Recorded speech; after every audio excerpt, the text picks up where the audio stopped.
Thank you. Mr. Chairman, we are live. Okay, welcome everybody. Today is July 6th. We are reconvening as the Board of Equalization. Hopefully we can wind it up today. Our first appeal today is appeal number 2201. And Julie and Jerry Wims and Julie Suter. Julie, if I could ask you to rise and raise your right hand, please.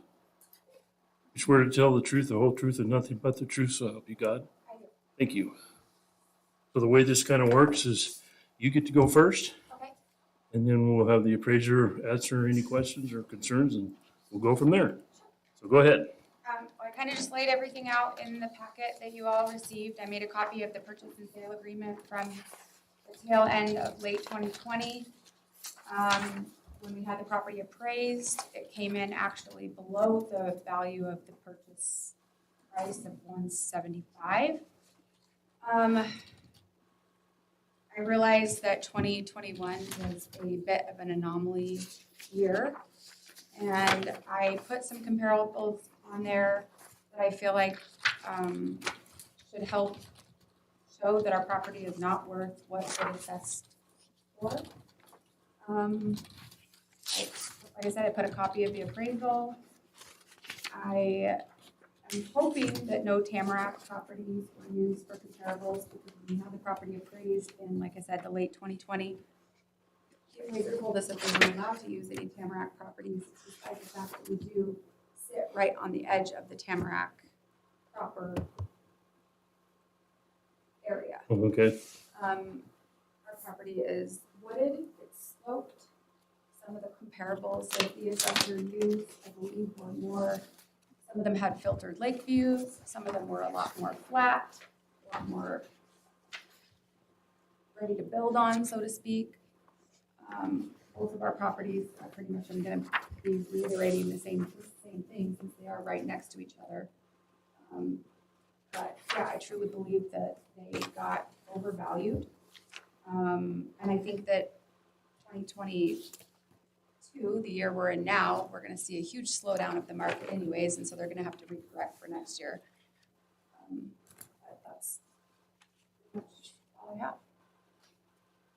Hey, any questions for Julie? If not, remind the minutes that you have been sworn in already, so I'll turn it over to you and see what you got. Okay. Well, first, I just want to reassure you that no Tamarack properties were used in determining your value. The Royal Scott area from Tamarack Falls, Tamarack were some of the biggest hit. We saw upwards of 400% increases, and that was due solely on sales within that area.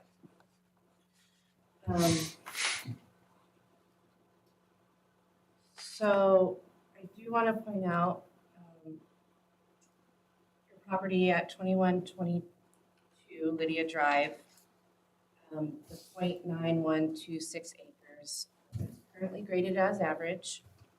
The property currently has a negative 20% adjustment to account for the steeper and more wooded topography compared to the other lots that are in Royal Scott subdivision number 6. So on the letter below are the values for the last 3 years.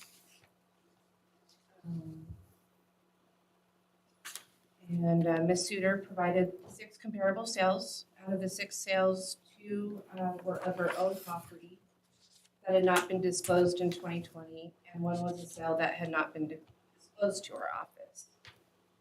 3 of the sales provided were used in our analysis. Jennifer, we're only talking though about the 0.91 acres, right? The one below the subject property, the 1.03, that's not hers? It is as well. It's going to be the next. Oh, it's the next appeal? Okay, Yeah, I thank you for that. apologize. Oh, yeah, I'm sorry, I just gotta read ahead. The same comps were used by both parties, and they're both their lots, so I thought it might be an easier way to present. I apologize. Nope, that's fine. So when you're looking at the sales data, you can see that, much smaller lots, 0.2747, sold for 224. And then after applying the time adjustment, ends up 257,600 for a much smaller piece of land. As far as the area slowing down for 2022, I would like to point out the third comp, RP 0021900000110. It sold in on June 9th, 2021 for 239,000. For a time adjusted sale of 310,700. That same lot sold April 22nd, 22 for 340,000. Is a good indicator of why we have to time adjust sales.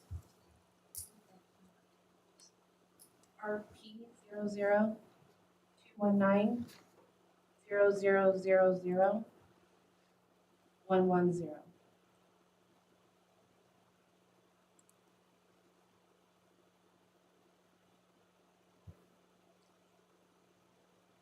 So that one had more of a lakefront view too. Kind of a second tier lot though, wouldn't it?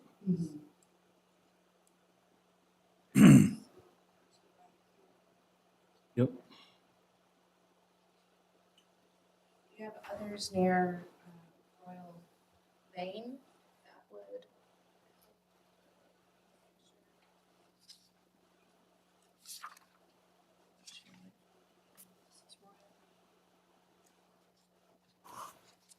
Okay.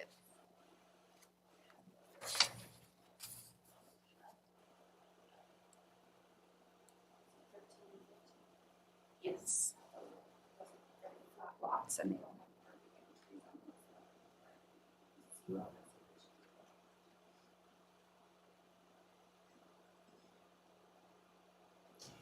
Okay, well, I think the one that kind of cinches it for me was your example that just resold in April for 340,000, and it's a third the size of this lot. That to me kind of cinches, makes the decision easier for me. I'll also, I understand the comment, you can't use comps from within Tamarack, but I'm a real estate agent too, and we use comps inside there all the time to price ours for sale. So Sure, but the appraiser won't. The appraiser won't. I understand that, but it still is the current market value is because you're beside Tamarack. The whole area is just blown up and will continue. I think the market is going to stabilize some. I don't think it's going to go down. With you right beside Tamarack, I think your property is going to continue to He's been for sale for 7 months now for 500,000. Tamarack evolves. It most certainly will. So I think that the value is there. I think the comps are there to show that the sales.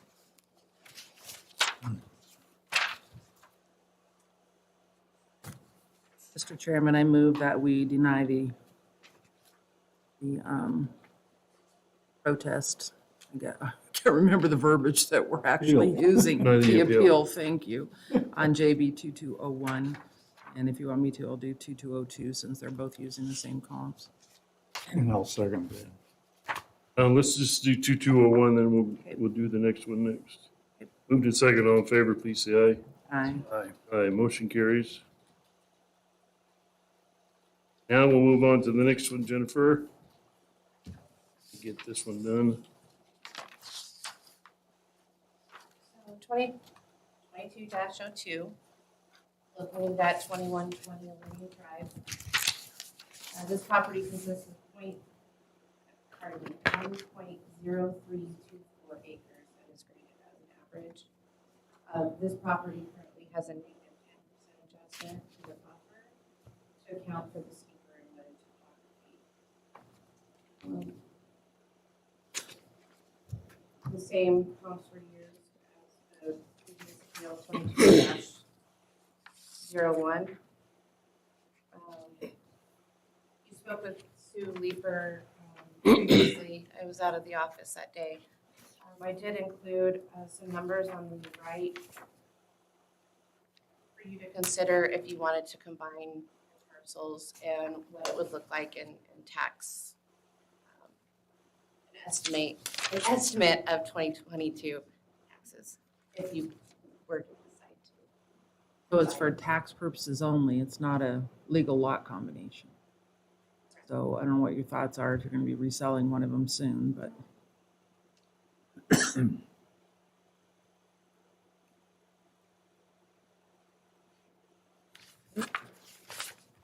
So she used the same comp center in the first one you said.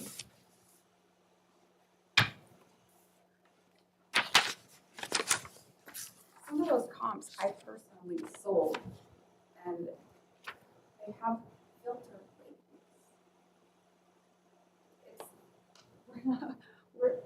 We have no view, none whatsoever. And some of those ones that I put on the comparable list have filtered lake views. I know because I personally sold them. I wrote the contract.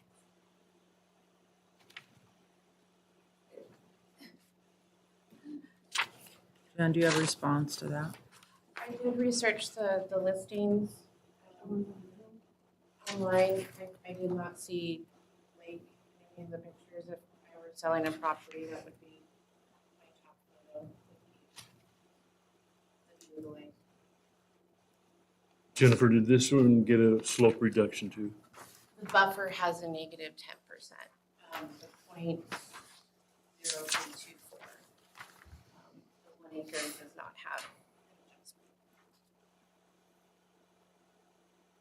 6 Little Lane has a filtered lake view. I know because, like I said, I sold it. 4 Little Lane. Also, the ones on West Mountain, they have lake views as well.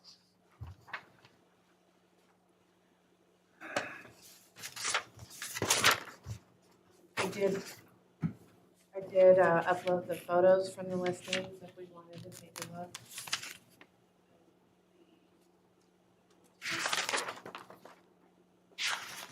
Let's do that. Yeah, I'm just looking for a comp that's a big chunk of ground as big as this one. We don't have one. Have anything in that whole area that's over an acre?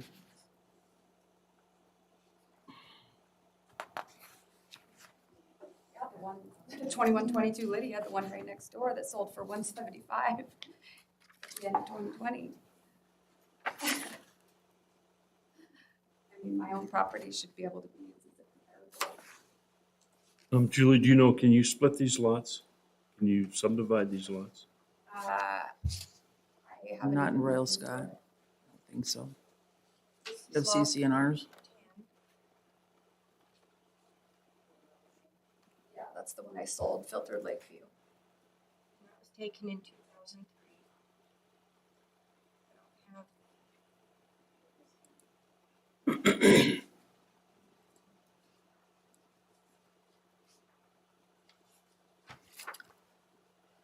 I wish my lot looked like that.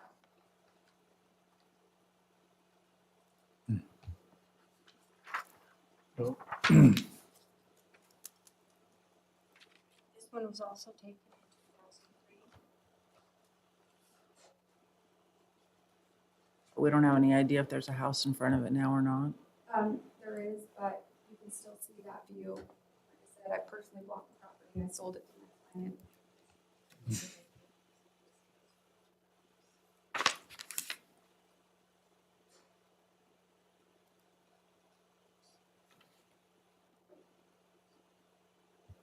Subdivision is Little Lane in. Is that Royal Scott? Is it still one of the Royal Scott ones?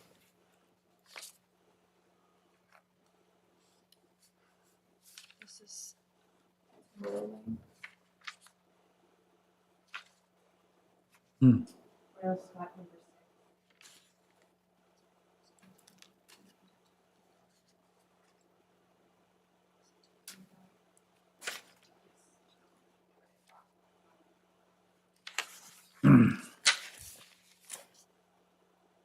I do apologize. I thought I had posted pictures from her comps, but I had posted pictures of our comps that do not have. This is all. Those are in the back of this packet. Those Are are gonna those- be on the top, the county comps. On the, these pictures in here of the county comps. As it shows from no Lakeview. Oh, I lost it. Those I believe are in the, table that was done in 2020. When they purchased the property. So I'm sorry, Jennifer, did you say that we had pictures of your pictures someplace here? We would have to pull them Yeah. in ProVal. What's your response to the lake view then, for sure, so I can make sure I'm understanding? These, I just don't think she knew that it had a lake. Okay, you're contending there's no lake view and then the comps do have a lake view. And Her then, comps, My comps do have lake views. I know because I sold some. but does her lot have a lake view? Your, no lake view? no, Okay. Absolutely. Does that make a difference? I guess that's the thing we need to so. Generally in the land grade.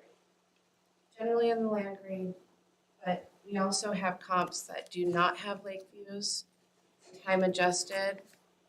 We Okay, are, I believe, more than fair. okay. That's kind of where I was trying to come up with, yeah, what does it matter? I mean, in the reality of it, It you really know, should matter. And we but, have also adjusted the parcels uh-huh, to show that difference mhm. between, these flatter lots. This is lot 8.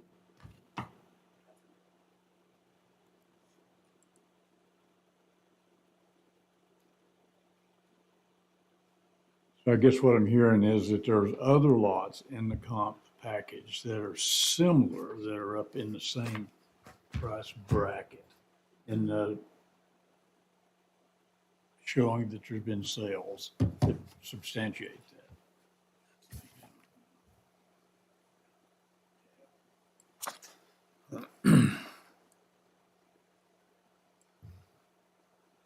Sure, So honestly, Jennifer, I guess my thing I'm wrestling with is that we've got a parcel that's about 1/10 of an acre larger for another 105,000.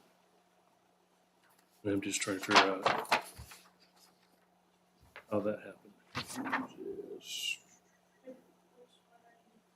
Compared to her first one, which was 0.91 plus, Oh, and this is 1.03. It's not that bigger of a lot. Same kind of ground, same kind of timber. But we added another roughly 105,000 of value.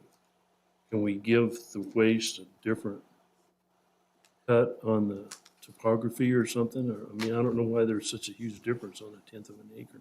without, I haven't personally been out to this property yet. It's in our reval area, not this summer, but next. The appraiser put a negative 20% on the first lot 8. Right. And then without seeing it, being there. Oh, okay. It's tough to say.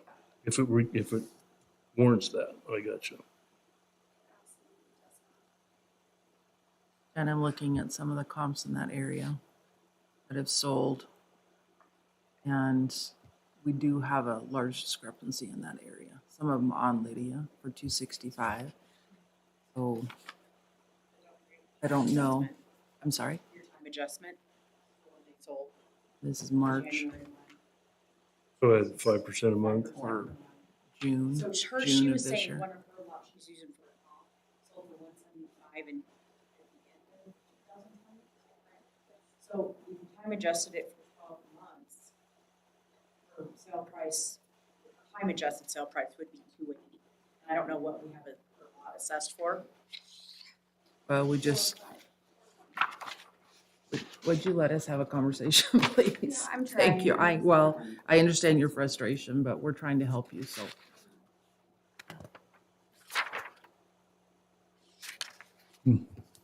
So we have ours on at 315, time adjusted 280, I mean, we just comped that one. I'm struggling with the 420. So I think we need to revisit that one and figure out why and get some maybe current comps.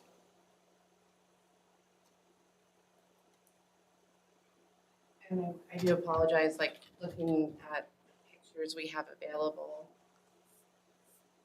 It looked, lot 9 appeared flatter and less wooded than lot 8, so that kind of justified it to me. And lot 9 has a more of a clear area on one side of it, it looked like. Kind of hard to tell from. Because I've done all that work. I've done all that myself. For it all. So the little lot that closed in April at 350 has a lake view, but it's, I mean, it's very basic. You're looking at two houses right in front of it. Get there.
This one's 0.3126 acres, time adjusted sale, 306,800. Should have pictures of this comp. You're still 120,000 under. It's the first two that we pulled up without the lake views are substantially lower. So it's more of the size of the lot that you want to see. I'm just trying to compare, lake views versus non-lake views. And there is a value to that, and as far as the lot size, we are giving a reduction for the slope. I don't know what the slopes are on these other lots. That's what she's saying. She hasn't actually seen this lot to see if it actually gets that adjustment.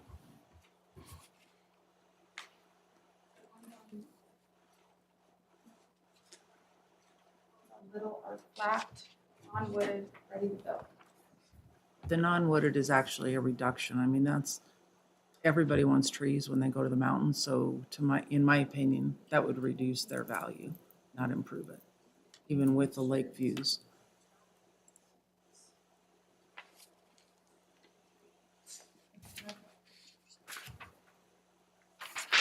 And as far as being ready to go, a home builder, I mean, that doesn't take that much to do some. I don't know the slope of your lots.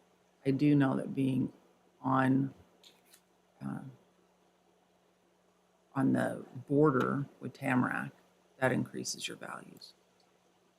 I mean, some of these others in the Royal Scott subdivision have less than desirable homes on them that have been there for a long time. So,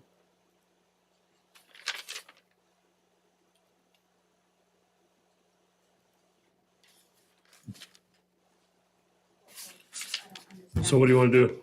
105,000. If you're solid on this valuation, I'll Would you all feel more comfortable applying the same 20% to that second lot? on the 0.03. Yes. Yeah. Oh, on the full acre, 1.0324. But you didn't apply the 10% on the 1 acre. You only did it on the extra above. So if you put it on the 1 acre, did we do that with the first one? Want to treat them the same. That's my issues. These are side-by-side lots and there's such a difference in value. Except for the fact that I've already done trees, so obviously. Yeah, but the topography, the Exactly. slope is the same, is what I'm asking. Why don't we just put a negative 20 on equal? Okay, I think we need to do that. Yeah, that sounds Would that work for like a you? fair compromise. What she can do is you go back and she can work with you on it and come right back in. And you get if you want to appeal, if not, she can sign off and we can approve that. Would that work? A 20% deduction of the appraised value on both. Well, one lot's already getting it. Yeah, that's what I thought is already getting it. The 0.91 or whatever it was is getting that 20%. She only applied that to the 0.03 on the second lot. Now, why are they, why is it one and then 0.02? Why are they two different ones? Do you know that? The first acre has to be valued. Which is the discounted rate. But if she applies a negative 20 to both the 1 acre and then I think it's already on the buffer, that one is what we're proposing. And so Jen can run down and, She's or got I can. another appeal. Just give me the parcel number and I can go do it. Great. Thanks, Sue. Okay. For this one. Lot 9.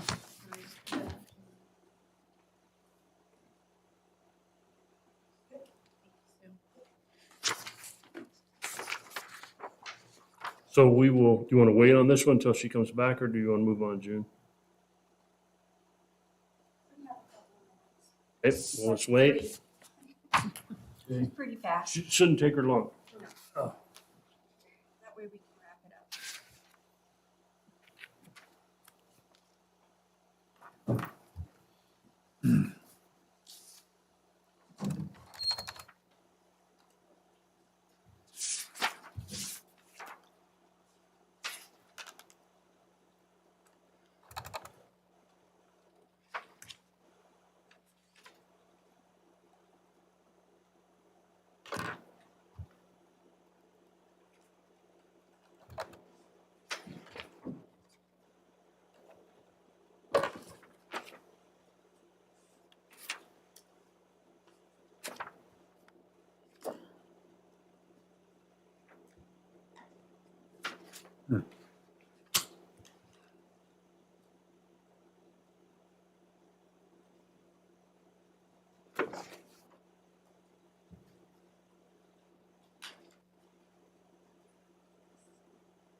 Sure, it's really hard for me to follow some of this. I don't know what to start with. It's really, everybody's just kind of whispering. But I remember looking at these things, I'm going, damn, and then I get, the only thing I really kind of can get into is this one, looking at sizes of lots and stuff. And you guys are, if you're looking at the same thing or not here, but I'm not right now. I kind of, it's hard for me to get a picture of this, so I mean. That's why we go with, I mean, the appraisers Well- have normally been on site. This is their worksheets, so that's their compilation of I everything. know, it's just that I'm hearing arguments and I'm trying to make apples to apples with it. And unless we were on site, we can't. I mean, I'm having to vote on it. And that's, I look at it like this. This is my third year doing this. I look at it like there has to be a clear reason I understand. for us to override an appraiser's decision. It's just that I want to make sure that I'm not just sitting here on this seat. I understand. when I review these. So, I understand. Unfortunately, we make a lot of decisions without as much information as we always need, Yeah. but it is our job. It's,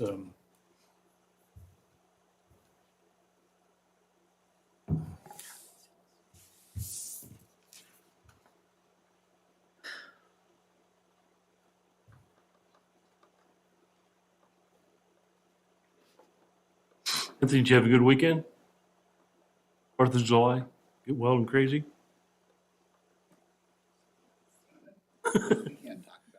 Yeah.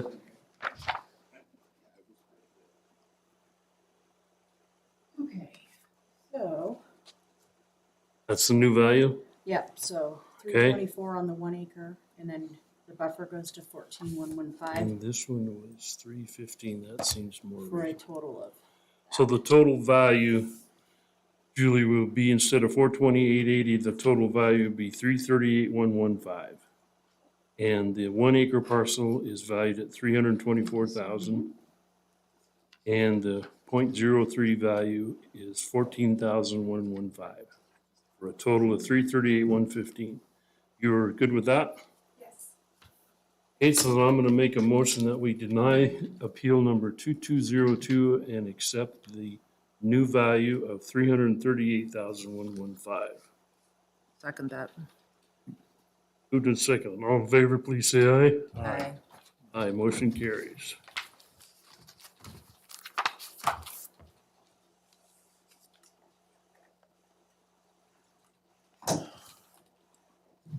Am I good? I think, You guys need these back. No, we can shred them for you if you want us to, but So they'll just send me something in the mailers. you'll get a letter in the mail confirming that change. Awesome. Thank you guys. Right, you Thanks bet. for coming in, Julie. Yeah, have a good day. Um, You too. Jennifer, do you want this one back that she just handed me? I signed the original. Yeah, she'll. That has the values on it.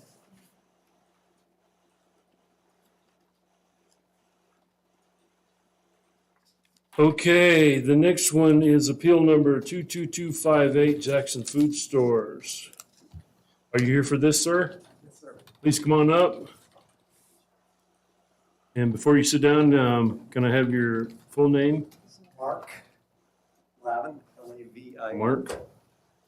And will you raise your right hand? You swear to tell the truth, the whole truth, and nothing but the truth, so help you God? Okay, thanks, Mark. Have a seat. The way this kind of works is you get to go first. So as soon as Jennifer gets them to us, we'll take a look at it.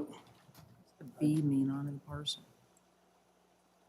And there's only one parcel, correct? 321.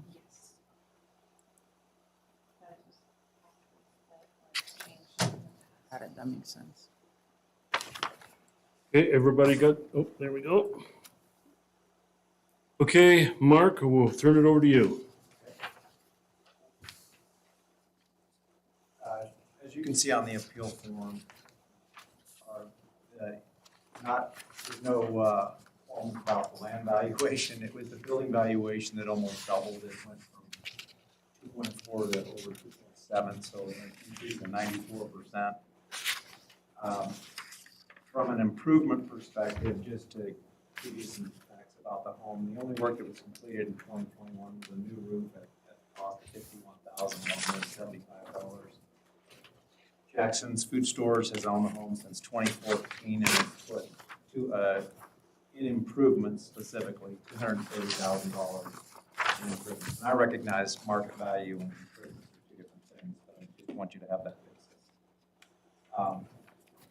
And so at this point, this is just kind of more my curiosity of a per square foot multiplier was used. I would request or I'm curious if consideration was given to the size of the home. Obviously, a 2,500 square foot home on a multiplier and a 7,000 square foot home on a multiplier can have two different multipliers. And also, it seems like we're getting close or beyond the replacement value of the home construction. But expertise than I do in that matter. That's just my curiosity. Those are my points, Mr. Chairman. Thank you. Jennifer? Just a brief overview. of the property. It's located at 321 West Lake Street in McCall. The property consists of 0.3770 acres of Payette lakefront property. The parcel also has a 7,474 square foot home that was built in 1980. The home is graded as an excellent with an effective age of 1995. The parcel also has 2 attached garages, which total 1,374 square feet and a 416 square foot rooftop. To lower the values for the last 3 years. The property owner did not provide comparable sales, and I would like to rely on my statistician to discuss. And Anthony, we did swear you in, right, last week? Okay, Yeah, that's fine. go ahead. So on the price per square foot calculator Jen handed out, I have 3 comparables in the subject. We had one comparable, we said one sold, comparable one sold 12/20. A 1996 excellent grade home, which is the same as the subject. It's only 3,200 square feet. The time trended sale amount, 3% time adjustment, brings that total sale into $4,073,200. I broke out the land and the other improvements to get an abstracted value, which if you take the square foot, 3,200 brings it to 745 a square foot. That's based on the adjusted sale price. We have a 2022 assessed value on the property is $2,111,083. Brings its price per square foot to $660. We made some adjustments on this to bring it in line with the subject property, which was a depreciation factor. And that brings the adjusted dwelling price to $2,065,000, and this is off of the assessed value, which is $645 a square foot, which is similar to close to the adjusted sale price. And comparable to, it was built in 2013. It's an excellent grade home also. It is 2292 square foot. Its time trended sale amount is $4,056,000. In abstracting the land value and the other improvements, we have an abstracted dwelling value from the sale of $3,163,387, which brings that abstracted price per square foot to $1,380. It's 2022 dwelling only. Assessed value is $1,771,547. That brings that price per square foot is $773. Making adjustments to this one, which is just a small depreciation factor, brings it to $703 a square foot. On comparable 3, which sold in June of 20, it is a 2005 home, very good. It is 4,452 square feet. Its trended sale amount is $4,290,000. Again, abstracting the land and the improvements brings that abstracted dwelling price $2,499,191 with a price per square foot of $561. Keep in mind, this is a very good home, not an excellent. Its 2022 dwelling is $2,306,308, which is $518 a square foot, which is not too far off from the extracted dwelling price. I had to make a few more adjustments on this one because of its grade and age. And the price per square foot on that is $604,000. When we look at our subject and describe the details, we have in our system $626 a square foot. When we look at our comparables, we have 2 excellents. One is 703, one is 645. A very good home, which had a bit more adjustments, 604. So it's 626 due to the excessive size. It kind of falls in line there between 703, 645, and it's down to 626. And I think that's because of that exercise, the more square foot you have, the cheaper that value gets, price per square foot. So I feel that this is a fair value based on the comparable sales that we used. And I'll turn it back over to Jim. If you have any questions. Could you tell me the sizes of this one? Is it possible? Or I can- You should have a copy. Oh, it is. Okay, okay, I'm sorry.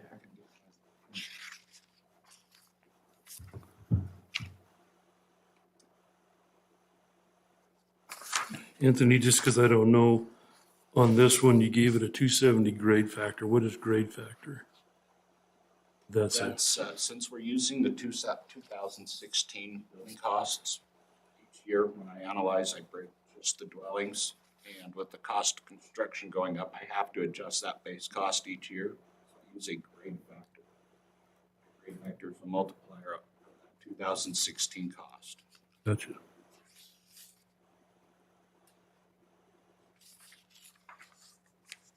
So when you use the grade factor, does that drop the value, or that just sets the price per square foot?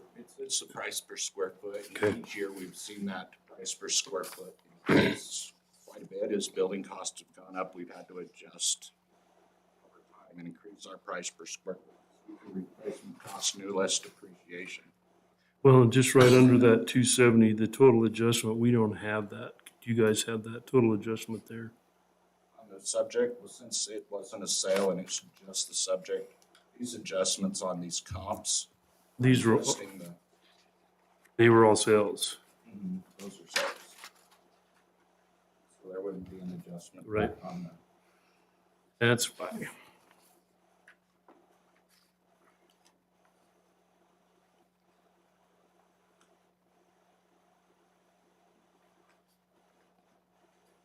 Okay, All any shocked questions? With what's happening around the lakefront, but I'm a real estate agent too. I just walked a house. They're 6.3 for properties that have not been improved since the 70s. And it's under contract. I just looked to see if it was under contract or not. I'm afraid that in future, you're gonna see your lake values escalate because of the limited resources.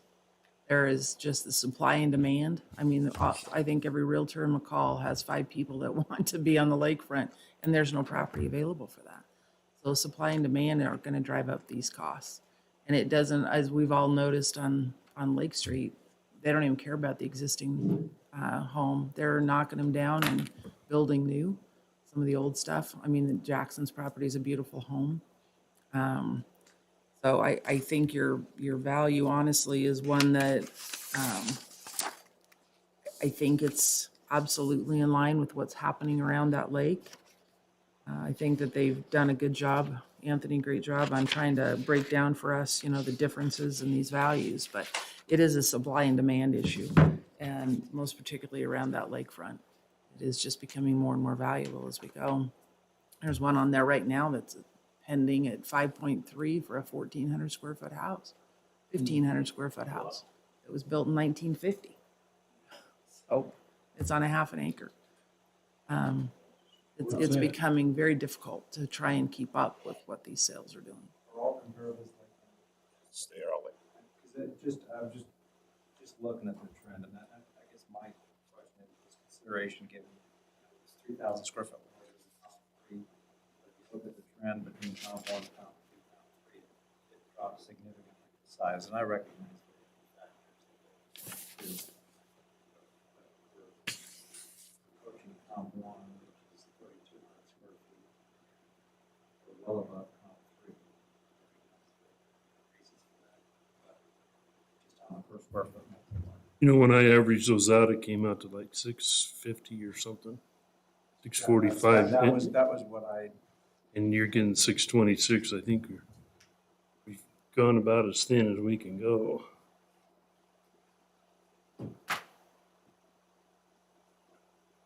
And the multipliers are deceiving depending on size, but it also depends on the quality of what's inside that home. And I know that this home is probably a very good value. You know, that very good actually is probably still a beautiful home. It's just, there's a few extras within this. So, yeah.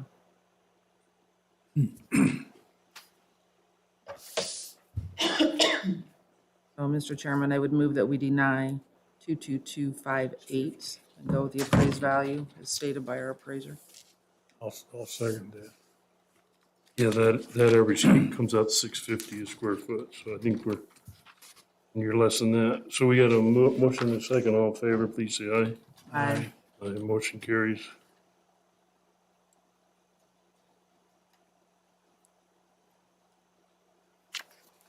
Thanks for your explanation.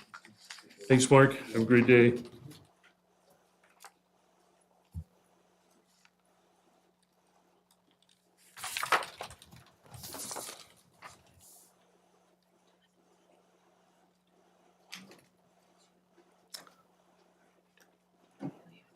Next one is Alzar.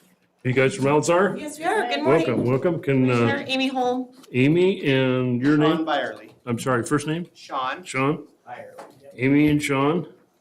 Sean Byerly is the head of school, He's- chairman, and okay. I'm counsel for Alzar. Okay, if I can ask you both to rise and raise your right hand, please. You swear to tell the truth, the whole truth, nothing but the truth, so help you God. I do. Thank you very much. The way this works is you guys kind of get to go first. Okay. And then we'll have the appraisers come back and answer any questions we have. Thank you, Mr. Chairman. Give me just a minute because we just got handed it, so. Okay. I do. Let's have one for Sean. Good Amy. morning. How's Richard's He's doing well, thank you. neck? He's recovering. It's a serious surgery, but he's doing pretty well. Okay, Amy, go ahead if you want. Thank you, Mr. Chairman and Commissioners. Amy Holm on behalf of Alzar. Just kind of as an overview, we met with June Fulmer and the Deputy Prosecuting Attorney Oki to talk about whether or not Alzar and the county could kind of work together as far as understanding the Bilbao property and its use and how it's connected to the Alzar main campus. So just a quick history was the Bilbao property, which is approximately 267 acres, was acquired by Alzar over a year ago, January 2021. It abuts the main campus and is right on the river there. The purpose of the property has been for housing, staff, or teachers, additional activities for students such as floating the river, science activities, hiking, biking. It's really an extension of their Alzar main campus. There are currently staff / teachers living in the Bilbao house. So there is an improvement there, and those teachers and staff are living there. So we met with Mrs. Fulmer and the deputy attorney to talk about the use of that property. The conversation, I think, was really great. It was just kind of an open dialogue about what is the use of the property. So we had that meeting, and then we were able to come up with this stipulation, which we've all signed and agreed to, in which Alzar and the county are proposing to you to ask you to basically kind of overturn the denial of the exempt. So Alzar applied for the exemption and was denied, based kind of on the grounds of insufficient information. They supplemented, again, Valley County denied the exemption. I wasn't present, but you all heard this a month or so ago. And so now we're back to ask you to go ahead and grant the exemption. And so county staff and Alzar are kind of all on the same page of what the property is being used for. We provided an explanation of some of the bullet points, which I mentioned. The staff or teachers are required to live on campus. Some of them are currently living in the Bilbao house. Part of their job requirement is to be on duty 24 hours a day. That means responding to students' needs in the middle of the night, if there's an emergency or some kind of need. So there are teachers and staff who have to live on campus. And then the teachers and staff are not getting some kind of, they're not paying the school. There's no compensation. They're not making money off of renting the Bilbao house. It is a benefit of their employment, but that's it. And so under the code section that's applicable, it's in this stipulation 63602E. We ask you to find that this property should be exempt. And, you know, reading this code section specifically, and I think Mr. Oki and I talked about this, you can find that this property is exempt for 3 different reasons. One of them is it's used exclusively for a nonprofit school. That is Alzar. Alzar School is a nonprofit school. They receive no profit. Their board of directors doesn't get dividends or distributions. It's a nonprofit school. That's 1. Property used for a charter school. They're not a charter school. Or 3, and property from which no profit is derived and which is held for endowment. That is also applies here. There are some future plans for the property in the future, just related exactly to Alzar. There's no commercial activity going on the property. We would ask you to grant the exempt status for this property. One follow-up item is that we did agree also to just understanding that you all wanted to take another look at the entire Alzar property next year, that we would agree to gladly sit down again and talk through the entirety of the property. It's not subject to today's decision, but we'd be happy to do that. And kind of, I think we included a line that said we'd work together in good faith to do that. But for now, we're asking for the tax exemption on the Bilbao property. Thank you so much, and I'll answer any questions. Amy, do you guys plan on pasturing that this year? No. So how are you gonna control your weeds? We do weed mitigation spraying currently. Yeah, so we've got a facilities team that's out there. Great. So I think that's gonna be an issue if you don't graze it, Yeah. and that affects the neighbors. It's apparent that you guys have kind of worked a deal out with the assessor and our prosecuting attorney to, I guess you might say, put this one on hold for a year until it is investigated, which I'm totally approve of. I think it's appropriate. I would rather us do it here than the state do it, so I think, Us too.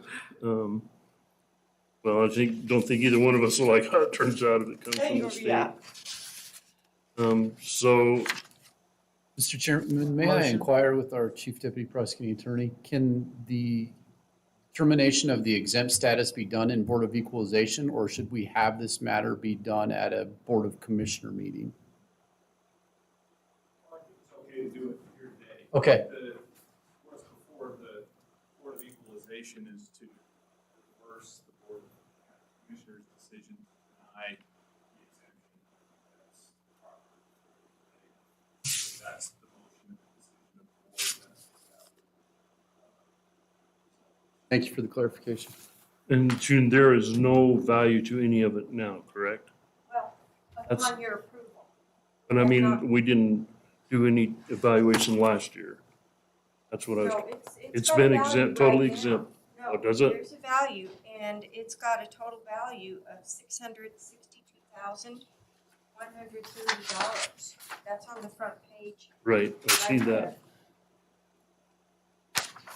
Mr. Chairman, I would move that we approve the,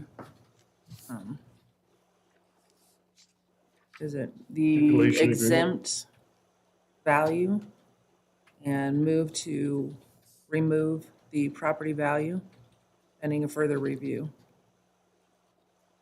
We're approving the protest for the appeal. I'll second that.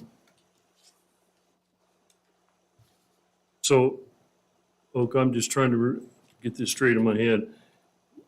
We're only exempting it for this year, and we're going to look at it next year. I would like that They're put all in the looked at it. motion. This is not a, mean you're exempt forever. We're going to look at this for next year.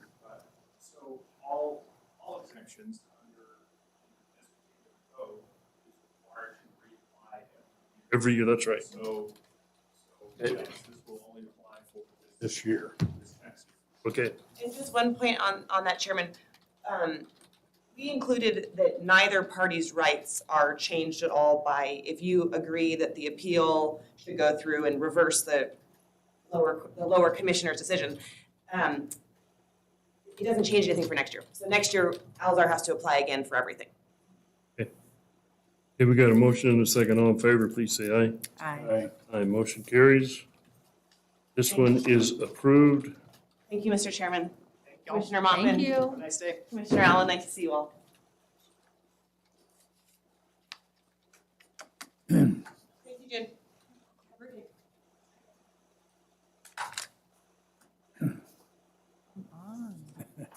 So we'll move this. We actually have a few minutes. My maps just went down, so hopefully yours didn't. So we got a little while until the next one, is that correct?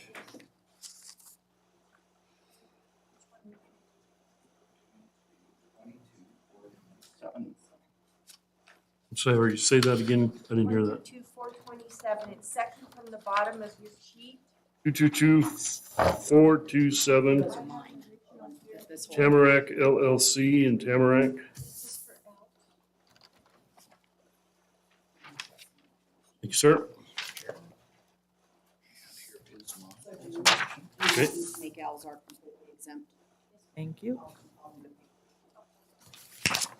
I would love something.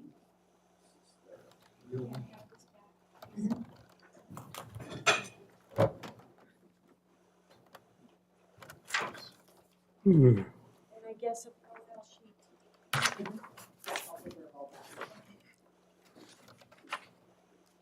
So Anthony, I'm assuming you've talked to these folks and agreed on the $570,000 value?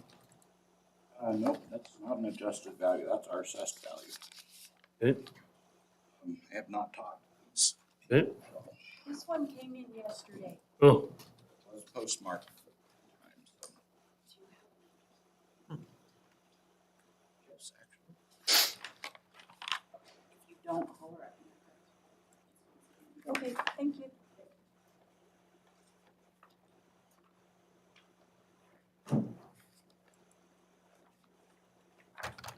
okay, looks like you've got a lot of good comps.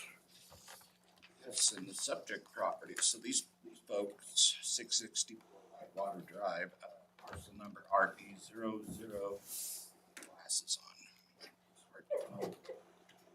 00517 0140390. They're asking for a value of 450,000. I could put some comparables. Comparables, I could, with time adjusted sale, I could throw a rock into the property. I also want to point out that they paid 450,000 for this parcel in July of 2020. Time adjust that with the 2020 time adjustment and the 21 time adjustment, it brings it in 756. I'm actually undervalued. We'll take care of that next year. I suggest that we uphold the $570,000 assessed value on this parcel.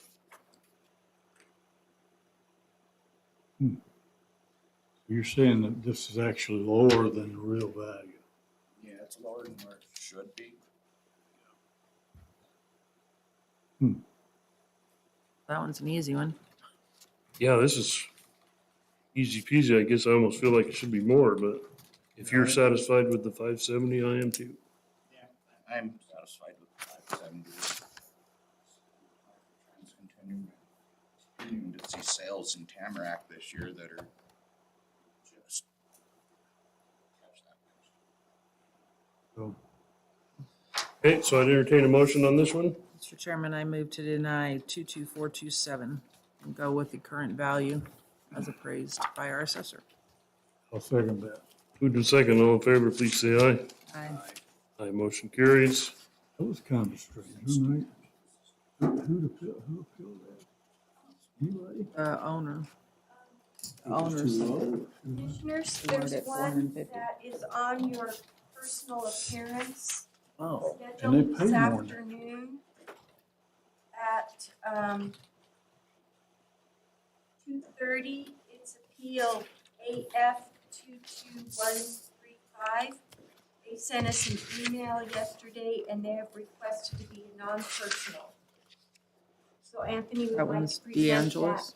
Okay, Yes. Joseph and Annette DeAngelis, Rio Vista Sub. 22135.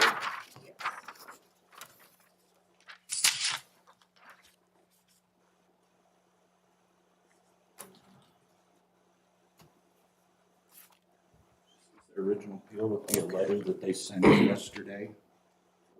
For information.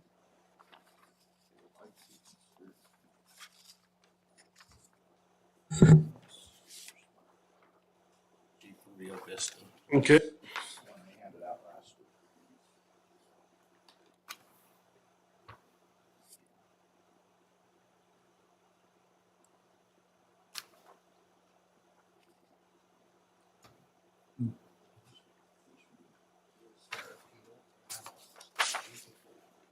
Yesterday's email.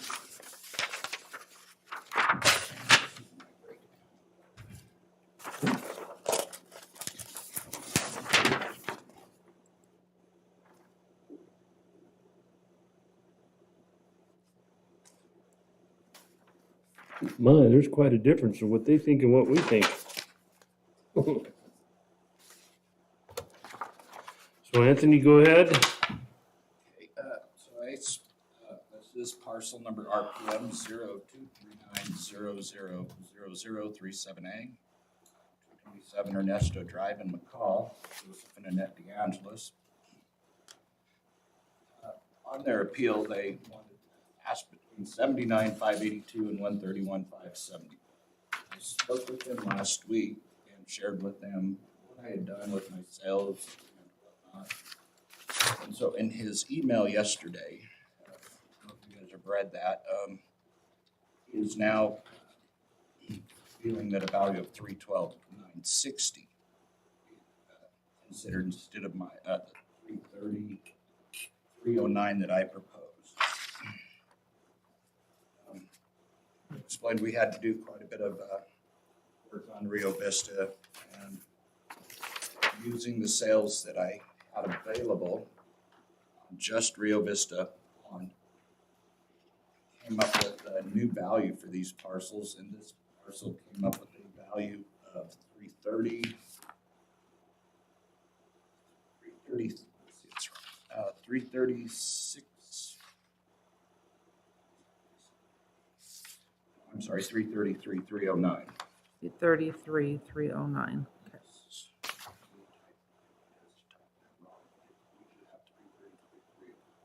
And that's on the land. It's on the land, not the improvement. Improvement will stay the same this year. So- I'm requesting that we sustain our new assessed value, the adjusted value from 552 on that parcel to 333, 309. Really didn't provide any sales that matched up with what they're asking for. And what there's nothing on Rio Vista. Well, they did include a sale on Rio Vista at 227. 449, 7221. Still quite a bit higher. The rest of them were Moss Drive, Rawhide Loop, West Mountain Road. Based on the sales that I had in the analysis, the reanalysis of just those Rio Vista parcels. Came up with a 333. For a total value of 745, 531. That is correct, Mr.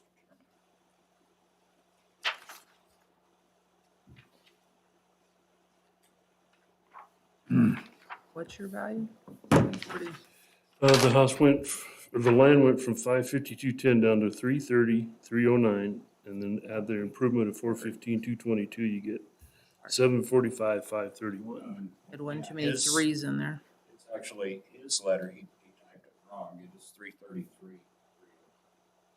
Huh? Okay, 333, that's what I had. So 748, So I need to add another- 536.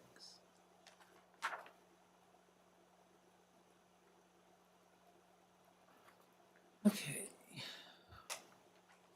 Mr. Chairman, I move that we deny the 22135 appeal and go with the new value as established by the appraiser of $748,531.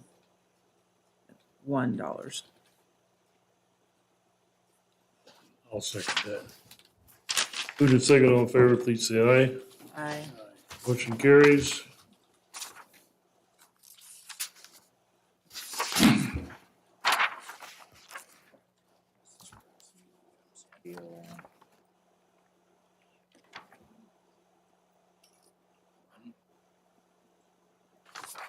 Sue up.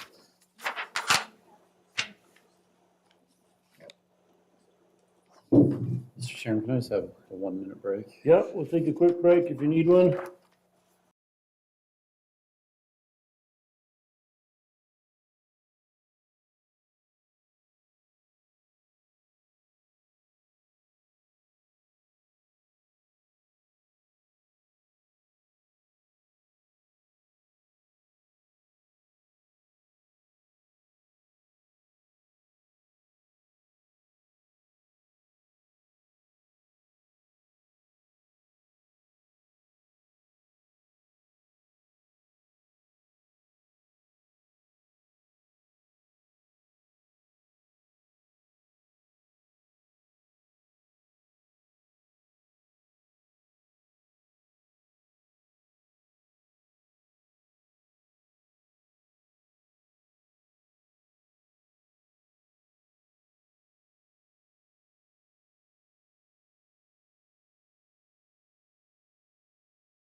Need you to rise and raise your right hand, please.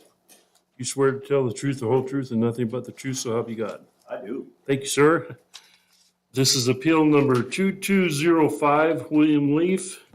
And the way this kind of works is you get to go first, give us your side of the story, and then the appraiser that's in charge will answer any questions we have, and we'll go from there. Okay. Okay? Have you folks had an opportunity to read my? Nope. Okay, if you don't mind, then I'd like to read that because that pretty much summarizes where I'm at. Okay? The home site at the ranch is significantly overvalued. The home site is not a separate surveyed parcel of land. it should not be assessed as a comparable subdivision parcel. That being said, bare land in the area only range from $49,000+ per acre to $81,000 per acre. Even subdivision prices just north of our ranch range from $73,000 to $128,000 per acre. However, our ranch home site was valued at $202,590. Consequently, I believe home site property within an agricultural unit should be, at the very least, assessed as bare land in the area. I believe we must strive to maintain agricultural properties as realistic and not as taxed as subdivision parcels. Subdivision prices are intended to make money for the seller and can be set to whatever the seller believes the market will produce and support. Home sites within operating agricultural units should not be valued on that arbitrary scale. That being said, I want to just follow up. Having read the Idaho Code, it says that the actual and functional use shall be a major consideration when determining market value for assessment purposes. That comes right out of Idaho Code 63-208. And so I'm saying that it should not be compared to subdivision prices. And obviously, North Valley County has tons of subdivision prices, which I understand. But I think there should be a separation of if a subdivision, if a parcel is subdivided then it should be assessed as a subdivision. But if you have an agricultural unit, it isn't separated any way out, it hasn't been surveyed, it isn't parceled off, that it should be considered differently than subdivision prices. Is there a home on this piece There of is. ground? So is there code that says, that changes that because the home is on it? Is that how that works, June? No, I don't have a copy of that code in front of me, but Idaho code does specify home site for agricultural purposes, and the home site is to be valued at full market value. So that's just the 1 acre. Okay. And I read through the code and I did not see any place in there where it said that it had to be valued at 100% of the value, market value. It said functional, the actual and functional use. Mm-hmm. See, if you project that rate for the entire property, that puts that ranch property at over $13 million, which is asinine. Nobody's going to pay that for that chunk of ground. So my premise is, and I understand prices are going up. I certainly understand that. I don't quibble with my home here in Cascade. I understand it's valuable property and it's in a subdivision. But the ag land is not surveyed separately. It's part of the total unit. And I think that it should be substantially less than the 200,000. And as I quoted in this, even the ranch land up there, even the subdivision prices aren't that high. Subdivision prices up there per acre range between 73,000 and 128,000. And I cited several of those in my documentation with you folks. And even this morning, I checked the NAP properties that are going here in Valley County. And that's ag land is substantially less. That averaged about $3,000. And even subdivision prices are less than the $200,000 per acre. So that's my issue. So let me, Mr. Reed, one thing you did provide were listings, which was 2022 listings. We can't use listings, they would have had to have been 2026. Yes, and I understand that, but I was showing you what was current. They're less than that. Even last year would have been less than this year's. As we all know, property values have taken a tremendous hike in the last year. So that's why I chose to go with this year's. I know, so they should be less. My point is they should be substantially less. No, I guess the question went back to that code issue. I think June, you're looking for that code. I am. I'm on my phone trying to. Yeah, okay, that's kind of want to make sure that we get past that one on this. So we have 3 buildings on here? No, Well, I'm looking at on your assessment, it shows residential improvement, non-residential improvement. Not quite sure, that must be a shop. Shows at least 3 buildings on there. We have a 24 by 30 whole building. And then a little 8 by 9 shed. yeah, that's, And the one, that picture that you see there is the home that I have there on that one acre, the home site. Those others are about a half a mile from there. They're within the ranch and they're all, the top building is the home there. The next one is a bathhouse. The next one is a shop. The next one is a hay barn. Okay, so there's 3. So what you're questioning is the land for the 1 acre home site Yes, ma'am. is overvalued. Yes, ma'am.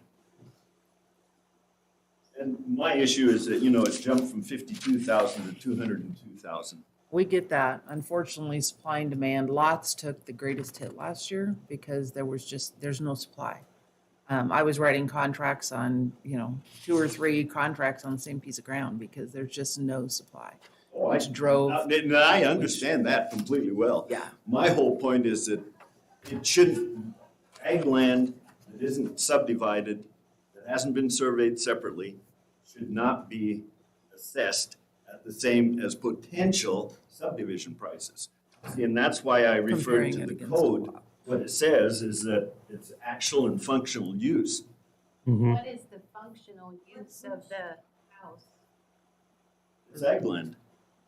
It's ag land. I could live there. I've chosen to live here, but I could live on that land. And right now I have a person that's taking care of it, so it doesn't degrade. Which code is that, Mr.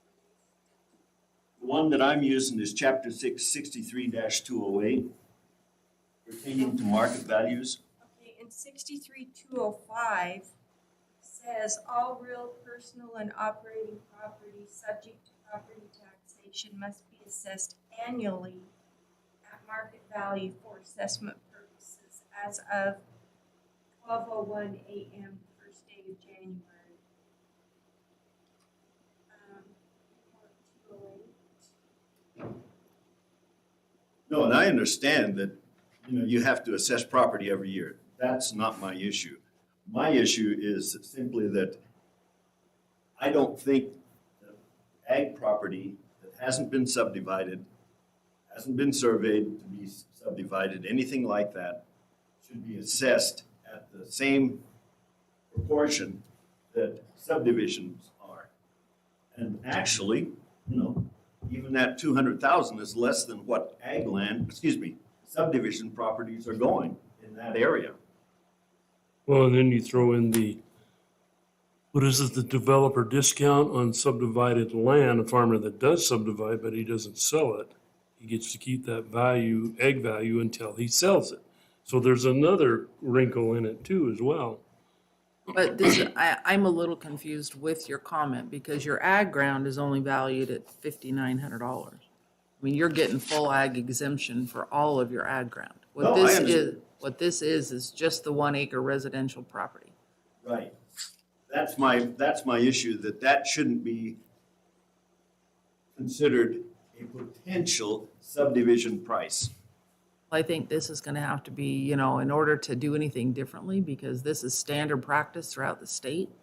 I think the state tax commission is gonna have to give us direction that that is not the way the state legislature has enacted this, because this would be a total difference of standard practice.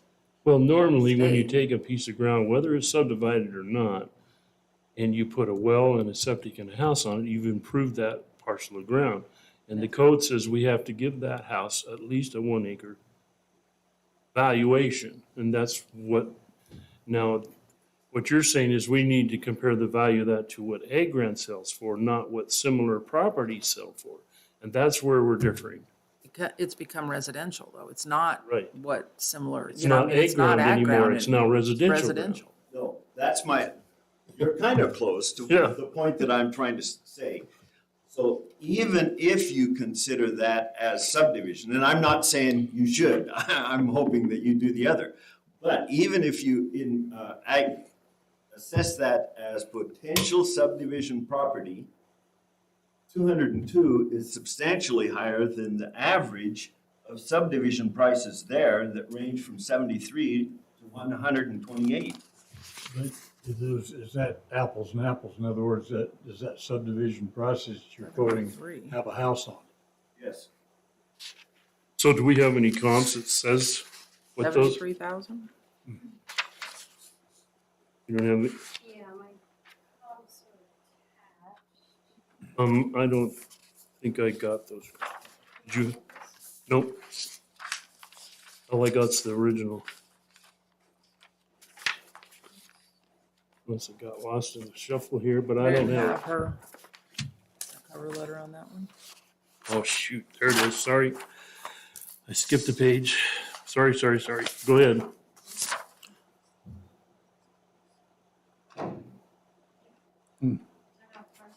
So, do you have this one? Do we have an extra one for him to look at? I did not give you one, and I apologize.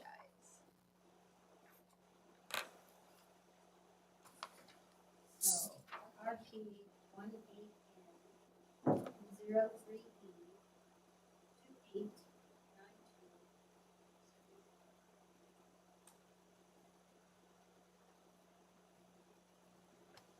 So, Mr. Leaf, as you can see on this list, your property is on the bottom. You're the subject property. Okay. The ones in green, I'm assuming Christie, are these yours here or are these Yes. up here? Those were for the dwelling, but he's really not. So we're just looking at the green one here. Okay. This is a 12/18/21 Yeah, so this is, so, yeah, 0.9930. And it sold the 8th of December 2021 for $225,000.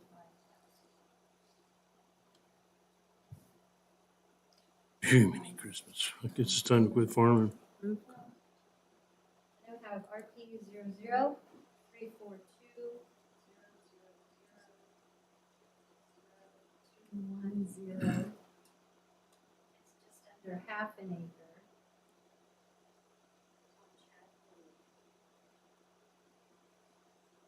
It sold March 19th, 2021.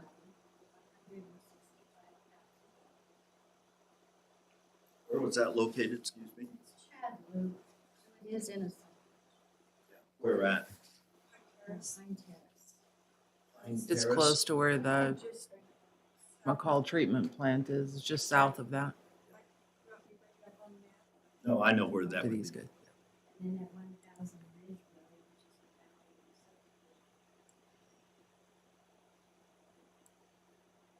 Out West Mountain. It's directly north and east of White Cloud subdivision back in there. Out on the point. And that was just under an acre at 0.9790. It sold in May of 2021. But really, honestly, both those areas you're using for comps are in really a different, higher dollar value area. Do we have anything comparable more to his I area? didn't really have anything right around that Mm-hmm. Lake Fork Road. Well, let's see, you've got, what subdivisions are out there? But see, that's my whole point. Roaddale. I know, And that's- but, that- and I would love to see you take that to the legislature I would. and I'd ask be that glad to. question, you know, or take it on to see the that- State Board but of that's my whole Equalization, point. but. I know what the state tax commission says, but it's talking about comparable.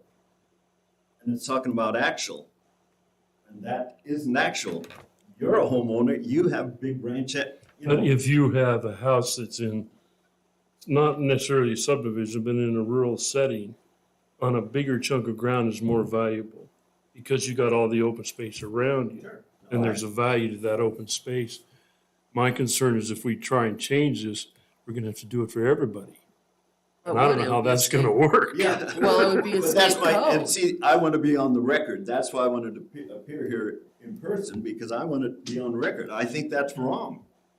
And I would think love to ag see, land, and I understand the home site can be higher than the land adjacent to it that's part of the farm. I don't have any problem with that. But my problem is that it should not be considered as potential subdivision property. That property isn't gonna be subdivided in my generation or my offsprings. They've already said they're committed to keeping it ag land, which is awesome. I applaud them for that. But my concern is that if you keep raising that property as potential subdivision, they're not gonna be able to hang on to it. and I agree, I was raised on the farm too. Yeah. I want to preserve ag ground. Yeah, see, it's Unfortunately, gonna go we're out of caught- sight. We're caught in the middle of what state code is and what we But feel that's personally. That's my issue. I don't see it in state code, and I'm not an expert on that, don't get me wrong. I have not studied that completely. But I do have access to the state code, and everything that I found, it said that it should be assessed market value, I understand that. But when it says market value incomparable, we're not talking subdivision. See, that's my issue. And he's I gonna do have to take it to understand the that. state. And in all fairness,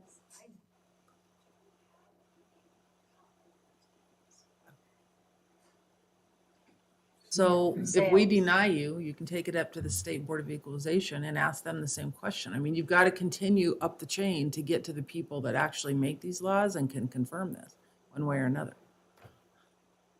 Yeah, don't look at me for answers because, you know, he makes a good point because eventually you get forced out of your home I agree. because you can't afford to pay the taxes. And that's why I say, if we continue down this road, $13 million for that, my little homestead, is ridiculous.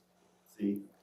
But if that's where it's going, there's no way that my offspring can No. pay the taxes on that alone. I don't know if you're comparing apples to apples. Yeah, that's. No, and I'm pushing it. Yeah. I'm pushing it. I understand that. So I understand I think I understand what you're saying here too, and it's not necessarily just today's evaluation so much, is the trend and ability to protect agricultural interest. Keep it like that, and that's. Agreed, and we're and not you're- gonna make that decision, And I think unfortunately. Commissioner Mopkin's absolutely right, that it's something that probably needs to be discussed in the State House.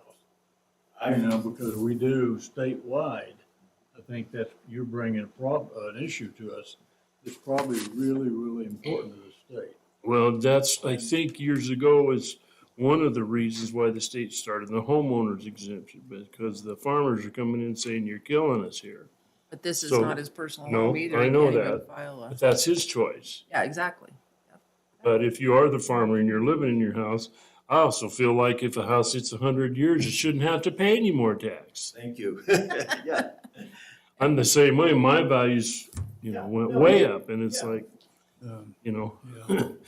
they just keep kind of making the pen smaller and smaller to where pretty soon you're. So to get back Very to the other one, to the real nuts and One thing bolts.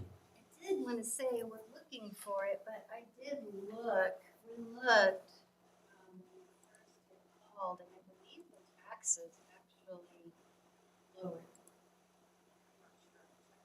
Yeah, well. I think, but I don't Yeah, remember. I mean, So that would we're be great looking if for the it. taxes even stay the same. My whole issue is that, Right. you've heard me say it, you know, I don't need to be redundant You on just that. want, No, just I want to keep understand. going this way and push the farm agriculture thing out of existence. It's almost like they need a rural ag or rural residential Exactly. Yeah. exemption or Yeah, reduction even- or Even devalue. scale or something, but, Yeah, you know, I agree. the sad that's- thing is that, you know, the neighbors down the road sold their property And it was a substantial, I think, 160 acres, whatever it was. But again, they can arbitrarily say, hey, I'm going to sell it at bang. And guess what that does to my property? He arbitrarily set a standard for it because he's going to subdivide it now and make bukus of money. In the meantime, I'm 2 miles away from him. I have to suffer Right. his discretion of raising it to $500 an acre or whatever, $5,000 an acre, whatever he decides. See, that's so arbitrary, but in how it affects me. That's my issue. Yeah, it's the same thing when Simplot came in about Shaw's place last yeah. year. Even You know if what we you stay, guys did to my even if we taxes. stay within this state law guidelines of that 1 acre thing, do we have any wiggle room within your assessment as far as apples to apples? And it sounds like maybe that's an issue. That's what I was saying. Yeah. Is there- Taxes are gonna be about the same as they were last year when you had in the solid waste. So, If Ms. they went up very minimally because without the solid waste fee, they're estimated at about 1,300. And last year they were at 1,322. I would Misery. recommend that you take this to VTE state guys. Lee Heinrich is on that committee. A couple other guys, and see what they say. I'm sure they've had this argument before. Well, it needs to be done. It And I'll does. take this information to the State House and I talk to our appreciate that, legislators yeah. because I think it's an important issue. I think it is something Yeah. that should Yeah, be but raised. see, and that's, just to reiterate, where I started. It says actual. It is not a subdivision. See, and that's what the state code says, that it should be assessed at actual and functional use. Not potential. Your property, potential is massive. Oh, yeah. Oh, yeah. See?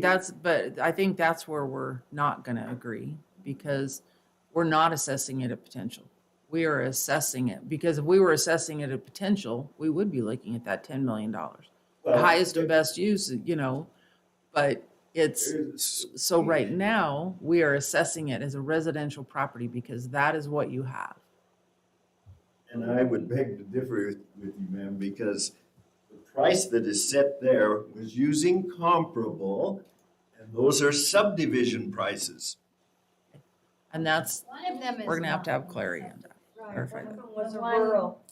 Yeah, One the acre. one is a 1 Which one?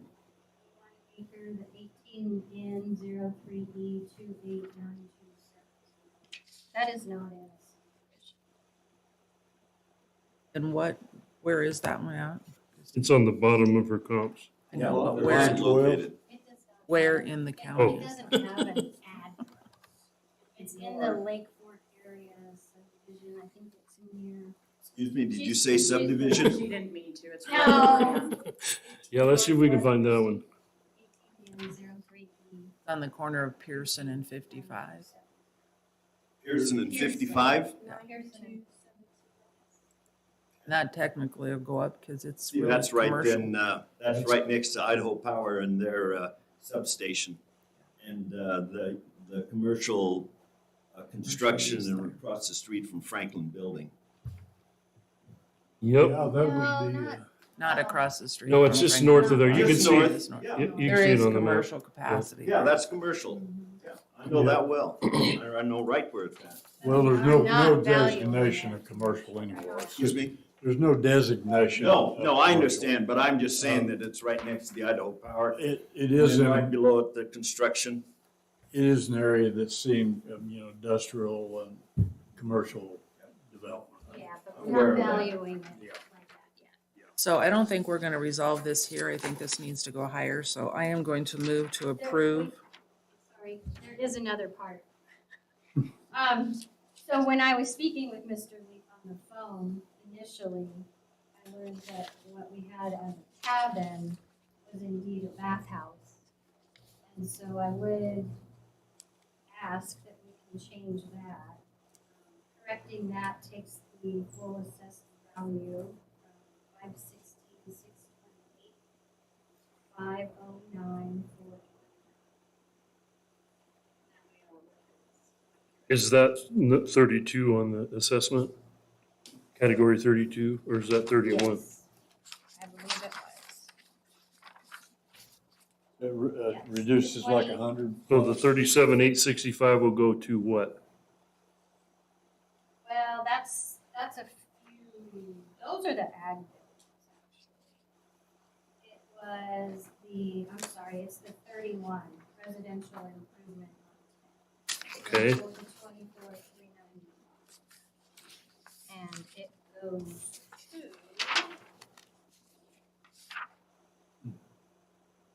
17,196.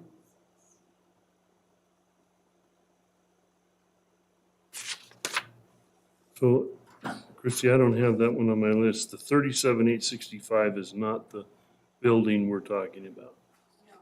No. I don't have the, I It's have, on ag buildings. It's on the assessment notice. So last page of that. Assessment packet. notice. thank you. On the left, it Oh. says 31. Oh, there it is. res improvement. Non-res improvement? No, Res the improvement on res- 10. res On 10. Okay, that goes to what? 24, it goes to 17,196. Mr. Chairman, then I would move to deny the appeal of 2205 and accept the new value 509,429. I'll second that. 509,429.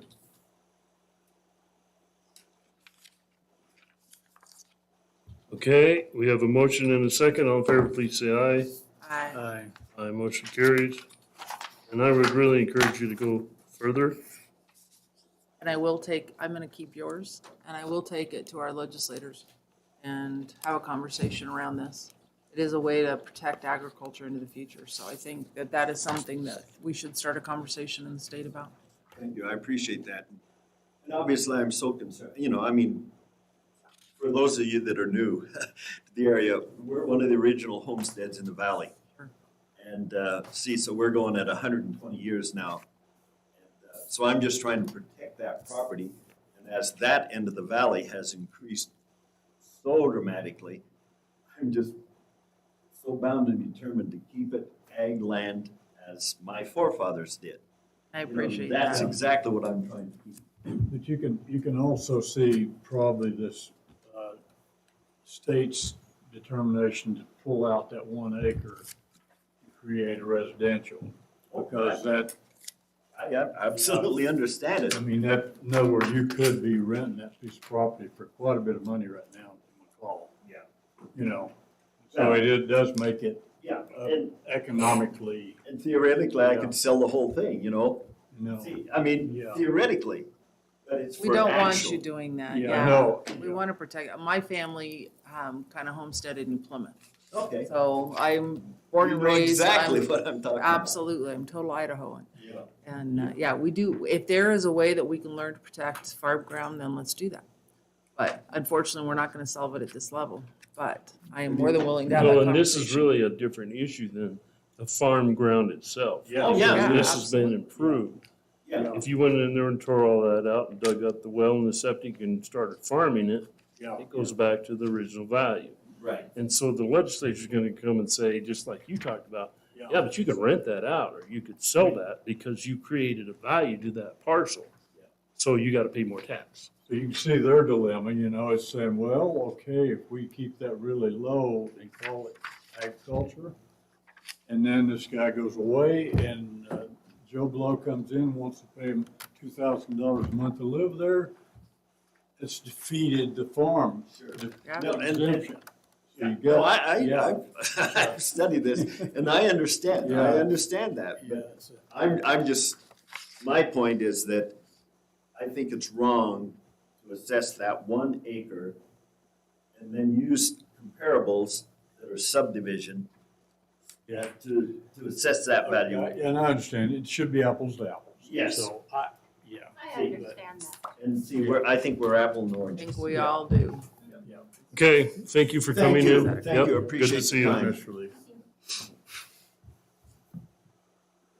Okay, next one, I guess, is down the list, or where are we going? It's gonna be Kimberly Zanier, and she has 6 appeals. It's gonna be a phone, they're gonna all be phone hearings. Phone hearings, you So wanna if do you that? guys need a bathroom break, this might be a good time. She 'cause I has believe we 1, have her 2, scheduled 3, at 4, 5. 10:45. Is this, We'll is use There's it. 5 of them. this the one where, this one we expect to be on the phone most of the No. day? Oh, no. Okay. This afternoon. 2 only have 5 on the front page. Where's the 6th one? We should have actually started today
Appeal is number NA 22271. This is Valley Kimberly, Forest Lake Circle, Lake Cascade Forest subdivision. And I'm assuming you are Kimberly. I am. So when you're ready, Kimberly, I need you to stand and rise and raise your right hand, please. You swear to tell the truth, the whole truth, and nothing but the truth, so help you God. Thank you. You may have a seat. The way this kind of works is you get to go first.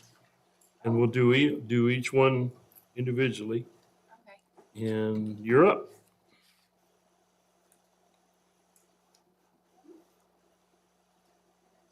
You bet.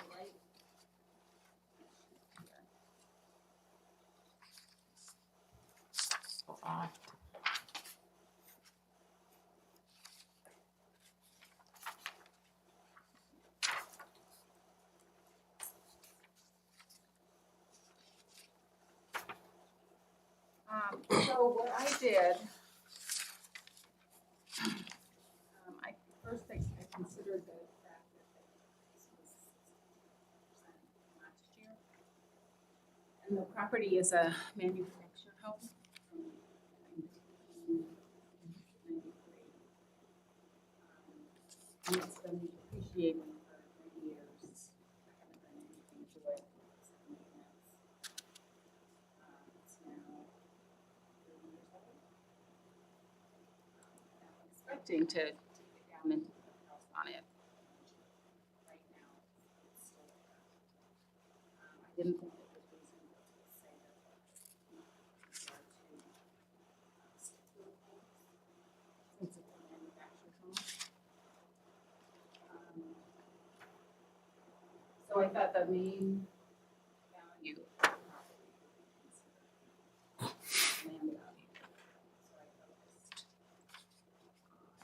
on land in that area.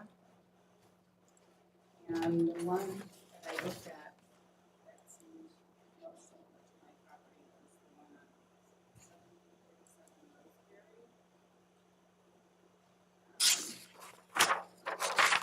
If you figure out the square feet of land, which is about 20,000 square feet, assuming it's 12% land value, that equates to $2.58 times the value that I have on that piece of property.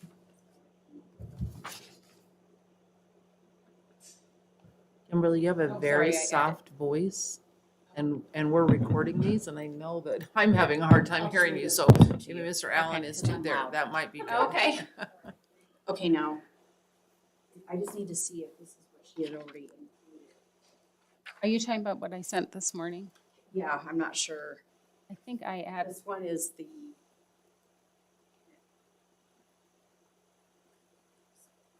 Two addresses. In fact, here, she made copies for you, and I'll just let you hand these out to the commissioners on the proper appeals when we get there. However, I did get this in time, oh, good, and I made copies and gave them, and that's pertaining to this. So okay. you'll have to hand these out on the appropriate ones as we go. Thank you, Laura. But they do have this. So do they have my appeal stuff that I just went over? Yes, If it was yes, in your original packet, yes. yes. Okay, Yes. The stuff that you added this morning, there was that much? well, she made 5 copies of each. Okay. So everybody. Okay. Mind if I? Yeah, go ahead. This is what you already gave. Oh, which Yes. is the picture, this is Yeah, the I picture, handed them out to them. and it's from when I purchased it. I'm not sure the year of the purchase, but it was quite a while ago. 05, You I have think. that year. Yeah, I think you got it from the Pattersons, is that correct? Yeah. Into the October 4th, 2005. Right, okay. For So we added the pictures. 214,000, and that was back in 2005. So at that time, it would have been, how old would that have been? So this subdivision is Lake Cascade Forest Lake Sub, or is it just Forest Lake Sub? Lake Cascade Forest Sub.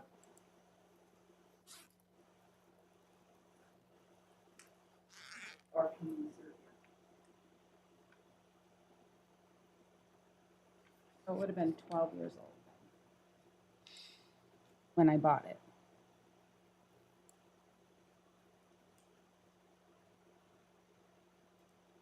Now it's 29.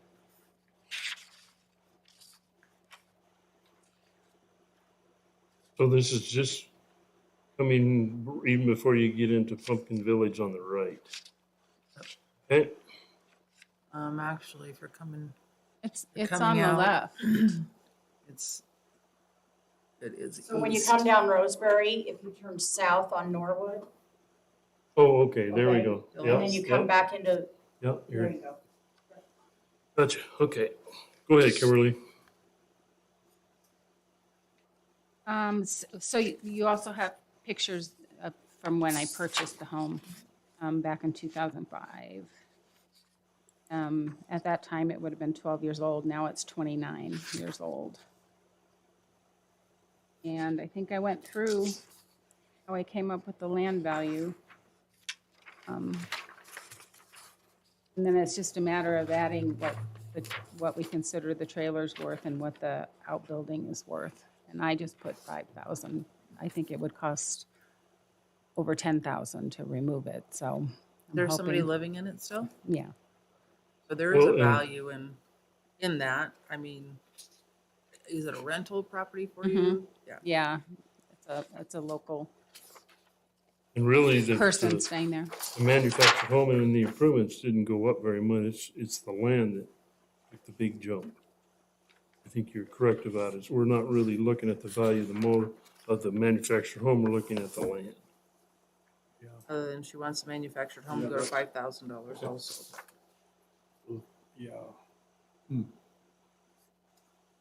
So that was actually why I focused on the land value, thinking that that's where the value of that property is. So if you go through the computations using the square footage of land,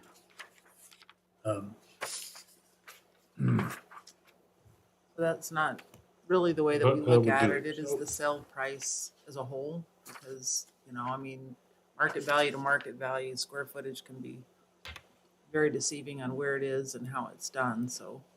I didn't see any comps in that Forest Lake subdivision area that were used to come up with the value for my property, unless I'm mistaken.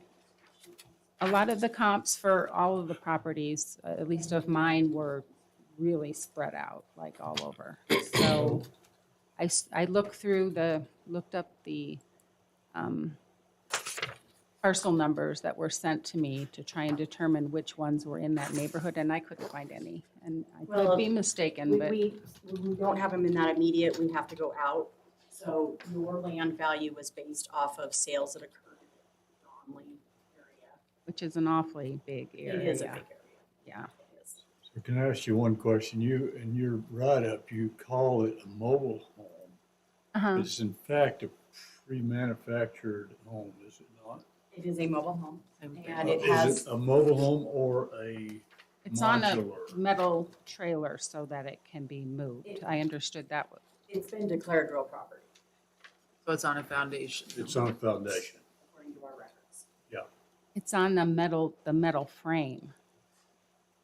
It's a metal piece that's underneath the home, that's stabilizing the home, that I think came with the home. But it's been declared real property, which means it's affixed to the land.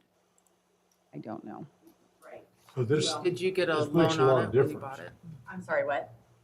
makes a lot of difference. Well, yeah, she can get a loan on this property because the mobile home has been declared, So, or but- anyone could get it. Declaring that there's really no value in it, it looks like it's at least solid, it's rentable, Mhm. and it's probably sellable. Is that true?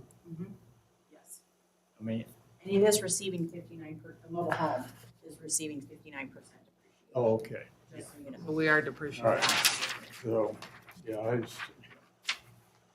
What does that mean? I'm sorry.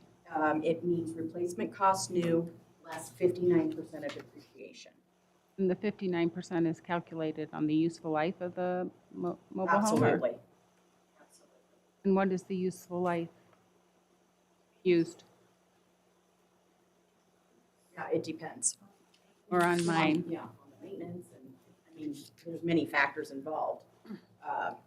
But Anthony, our statistician, he receives the depreciation tables from the state, and that's what he enters into our assessment program called ProHealth. And it calculates it so that it depreciates every year.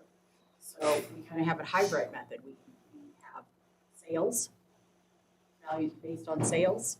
Then we also take into account replacement cost new plus depreciation. We even saw mobile home selling for more than I've ever seen. Anything that anybody can live in. Yeah. Has a huge value. Sue, on your comps, can't we just go through the land? I mean, the land sales. Well, I didn't put just land comps on this one, I'm sorry. But that's why, June, did you bring up the 2021 sales? It would be in the assessor drive. Well, it's in the appraiser toolbox. I have a comment just on the depreciated value of the manufactured home or mobile home.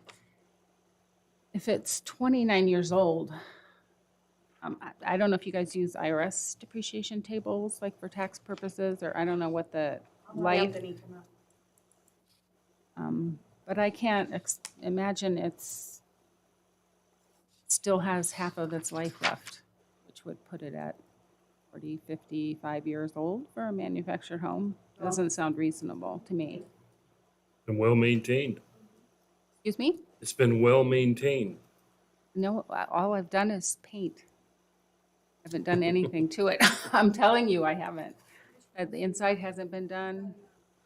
So she is in.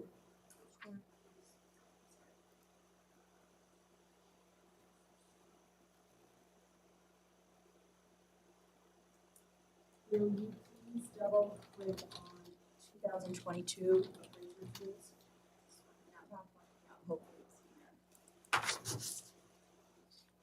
What year's the manufactured home? Excuse me? What year is the manufactured home? 93. I'll go through all that. Is it my turn? Well, So, we're kind of going back and forth. Are you done? We can I always come think I back am to it. unless you have any Okay, questions. great. Go ahead, Sue. Okay, so obviously we know the properties at 101 Forest Lake Circle in Donley. It consists of 0.9631 acres. It's in an average good land grade. It also has a 52 square foot mobile home that's been declared rural property. Rated as an average in average condition, built in 1993.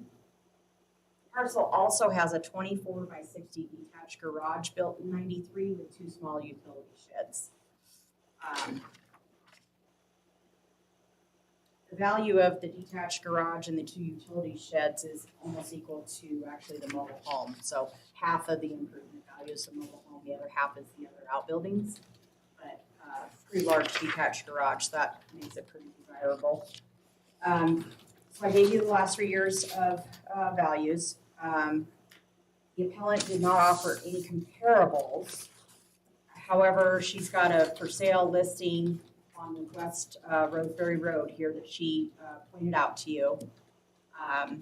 The way we value land isn't really by the square foot. When Anthony does his analysis, we all know that he has to get that 1 acre for the homeowner's exemption if it's applicable. And anything over that 1 acre obviously is run as buffer. The appellant has 0.96 of an acre, so she's really close to an acre. So on the comp list on the next page, so if you look at line 15, it was the only mobile home sale. And it was declared real property as well. And it's smaller than the subject, it's newer than the subject. Sold for $488,750. there was another land sale we missed. It's on Lake Forest, A mobile home sale, you say? Oh, 93 mobile home, I didn't get that one. sold in August last year for 268,000, so you take time adjusted, we're right in there. And it probably didn't have a huge detached garage either. Correct, it does not have a detached garage. And it's half the size, the lot's a smaller lot. Yeah, this is a large lot. I included for Kimberly all these other comps, and I realized they were stick-built. But like I said, we only had the one mobile home sale that was reported to us. The sale price is far above the appellant's assessed value. So I actually thought her assessed value was pretty fair and equitable. Can we check on the square footage of that mobile home? I 'Cause actually think- saw that at the last minute. So on your sketch, Not my square footage, the one that you're comparing mine to, Oh, I'm that's sorry. 900. well, And what is, 972 square feet is what we came up with. Right, I looked it up on the internet and it had a different value, so I just put a big question mark there. Give me a second. Yes. how large is this manufactured home on Kimberly's? 1352. So, Well, the one that sold was only 1,092. Oh, I So showed the 972. size, no, the one that you don't have, Oh, excuse me. sorry. I'm sorry. So it's much smaller even and would still compare that value that we've given you, so. After I reviewed the property and the comp that we had, and I felt like it was fairly assessed. I as well.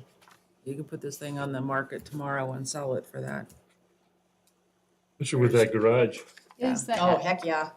There is just, there's nothing in this price point for sale and it just drives the cost of everything up. can I ask a question? Sure. Yes. Is that the address with the mobile home, is it 166 Wagon Wheel Lane? That's kind of what I found, and that's when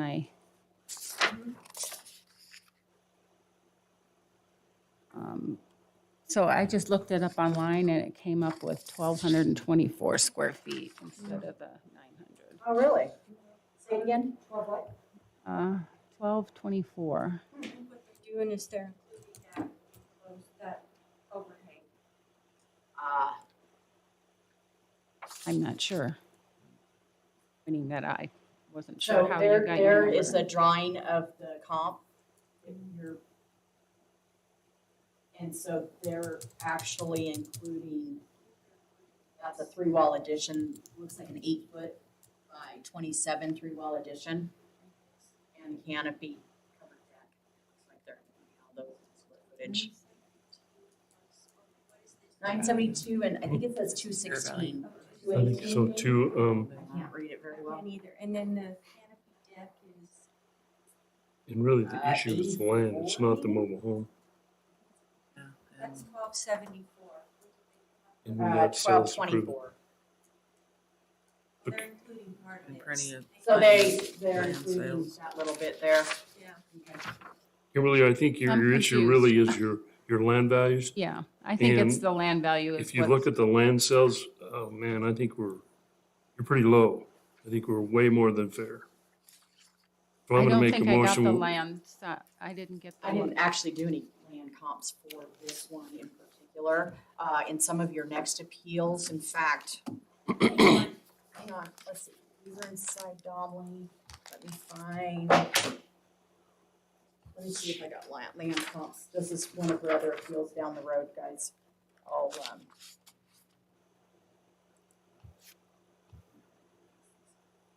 Well, I'm just looking at your total sales here, the time adjusted sales, and it's like, she wouldn't be the lowest, but she would be pretty close to the bottom of that list. There's some that are quite high. I'm gonna make the motion that we deny this appeal, 22-271. I'll second that. Moved and seconded, all in favor, please say aye. Aye. Motion carries.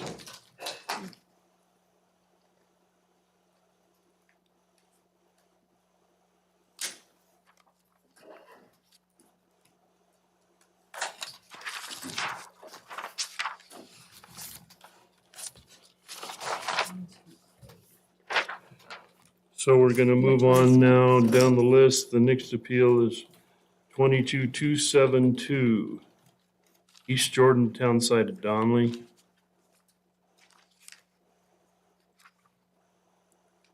And I guess my question to you is, you've got 3 parcels of the same address? Yeah, They're all contiguous. June will bring it up on the map when she gets a Okay. second here. 3 separate parcels though? Yes, they are 3 Okay. separate parcels, so she had to appeal each parcel for the rules of appealing. Sure. I asked her if she was interested in combining them. Obviously, that would lower her assessed value on the land considerably.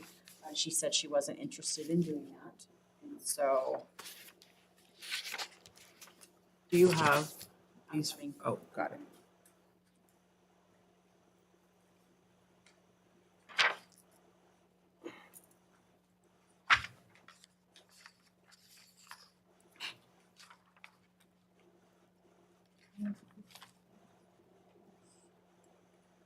Yes, it is.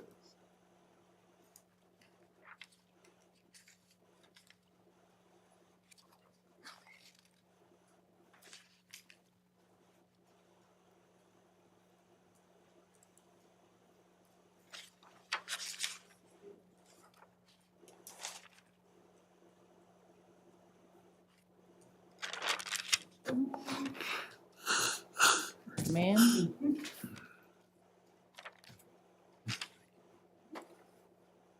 Oh, why are you helping me?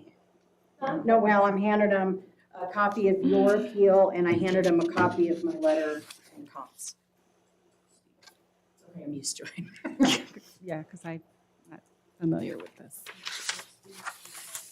Okay, Kimberly, go ahead and present your case. So I guess my first comment would be just that the increase in the land value on the parcels went up like 400%.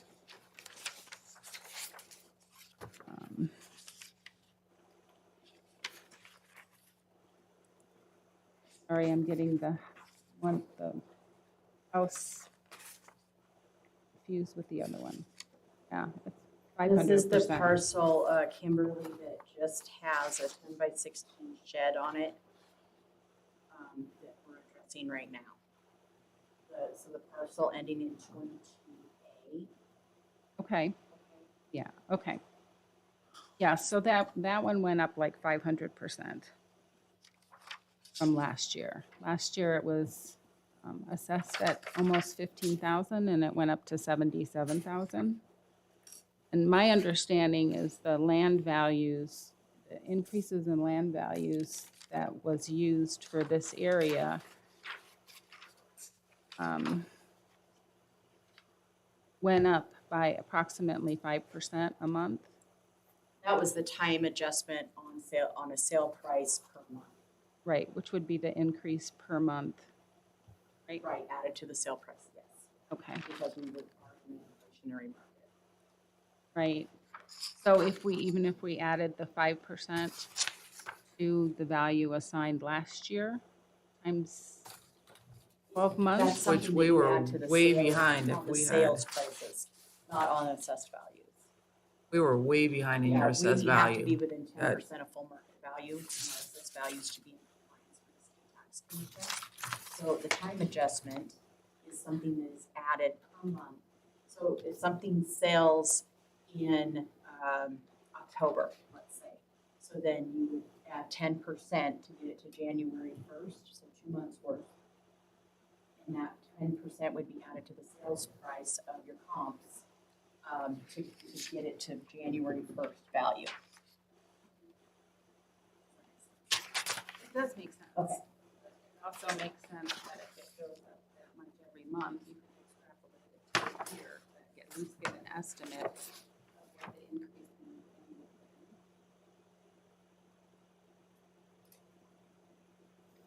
in So the other thing that I did that's just an initial comment for all 3 of the properties. So there's 3 properties with 1 house on it. So as far as the land, So June has them up on the map for you right there. I believe 22A is the one right there he has the arrow on. That's actually not correct. That's 22A. I mean, the lines are not correct. They're off just a little bit. Sometimes. I go point. Sure.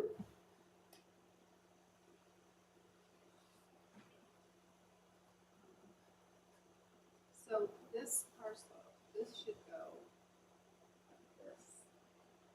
Huh. And that's the back half, and there's a lot here and a lot here. So Well, that's when we do this interesting. drawing, you're That's not, well, that's what's platted. You'll have to look again, because Well, we I can, had it recorded and had when did you pictures. have it recorded? What year? Whenever I got switched into, 2012? actually, it was, what was it? When I first got it, it was two lots, two long lots that went all the way along the property. So I got the two that are on the city hall side, and then the back half is a separate lot.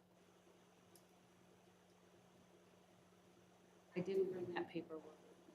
That's, well, we'd have to address it separately anyway, when we're done here. Okay. Hang on, let me see if I have. Yeah, I'm gonna have a little bit of time, so you and I can go I'll go down. with you. Yeah, that'd be great. So No, let's no, deal no. with it as we have it, because in our records, that's how it's plotted, so. Okay. Right now, we're gonna have to address what our records, our report documents say. Right, so the issue still is there's two pieces that are just land and one piece that has the house. And there's Right, a so shed. right now, that top parcel has a 10 by 16 shed on it, that one right there, and that's the one we're hearing right now. Okay. Okay. They are small, so the lot that we're addressing and then the next one to the south, are 0.066 of an acre, they're in an average land grade. The one we're addressing right now has a 10 by 16 shed, we have it graded as a low and fair condition, so it's But a kind of buildable lot. dilapidated a little bit. I gave you values for the last 3 years. So the appellant offered a comp at 172 West State Street in Donley, so it's in town. This parcel has 2 houses on it, and it sold for $445,000 on January 12th of 21. Time adjusted sale price would be $591.50. This is an improved sale, and it was used in our analysis for this year's values for improved properties. Sorry, but I did 500. I know, you offered a $445,000, but it was sold in January, so time adjusted. No, Hang on, yeah, need to get to the same page. it's right here on your documentation, the second from your last page. Rotary, Nope, 172 West State. sorry.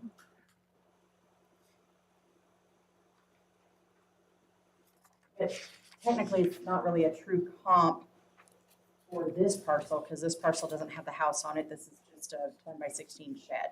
But, you had offered one sale, which is the one I just stated. And then you offered 2 more that are for sale, which we can't do our analysis off of listings. And then you've got, or sorry, the next 3 are for sale, this is your documentation that I was working off of. No, this is That's your yours. assessment. Okay, well, listen, we can't consider listings, just so you know. And the only You. So I did add, okay, so there's 2, for the Jordan Street property, I included 2 properties that are for sale now. One is across the street. But you cannot use those. We I have to have understand sale that. product. But the comps that I received from the assessor's office didn't have comparable houses in the town site of Donley for me to compare to. But we still cannot use anything that has not been sold. So you having those doesn't impact our decision at all. They have to be sold properties. if I don't have anything right in your immediate area, I have to go out a little wider. But really, this is technically a land parcel only. So the best comp would be the one at the top that sold 8.12 of an acre. So it's a little bit bigger than the appellant's. And it sold for 102,350. And we have 76,494 on the subject's land. So I feel as though that is a valid assessed value. And these are all buildable lots, correct? These duplex To my knowledge, lots yes. or, okay. So you can actually build a lot on .066, the house. Oh, we've got even smaller lots in this town side of Donley that they put houses on Yeah. recently. They In the use last these as 2-3 duplex years. and, yeah. The land sale. I'm sorry, I did. So this one is 0.12 of an acre. It was the closest I could get to your acreage. But of course, it sold for more than you're assessed for because it's a little bit bigger. But it's the closest land sale that I have to your acreage. But it's not in the. It is in Donley, it's just not inside city limits. The next sale down is inside of city limits. It's 0.25 of an acre, sold for 93.5. Hang on here, I think I've got.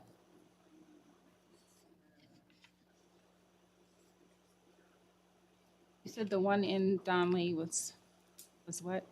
93,500. 0.25.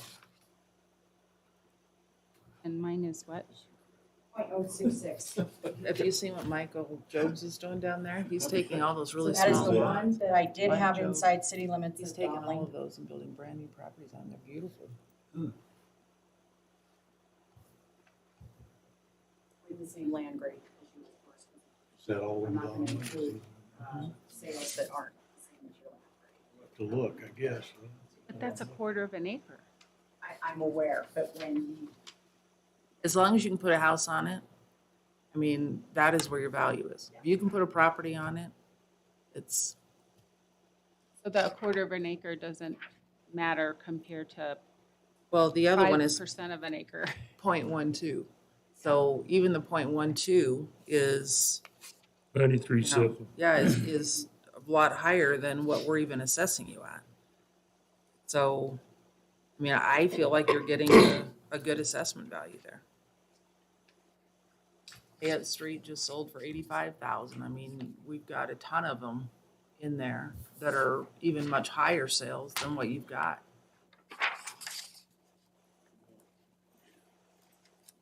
Well, I'm saying, it just seems to me like you've answered my questions. You can actually build a home on this.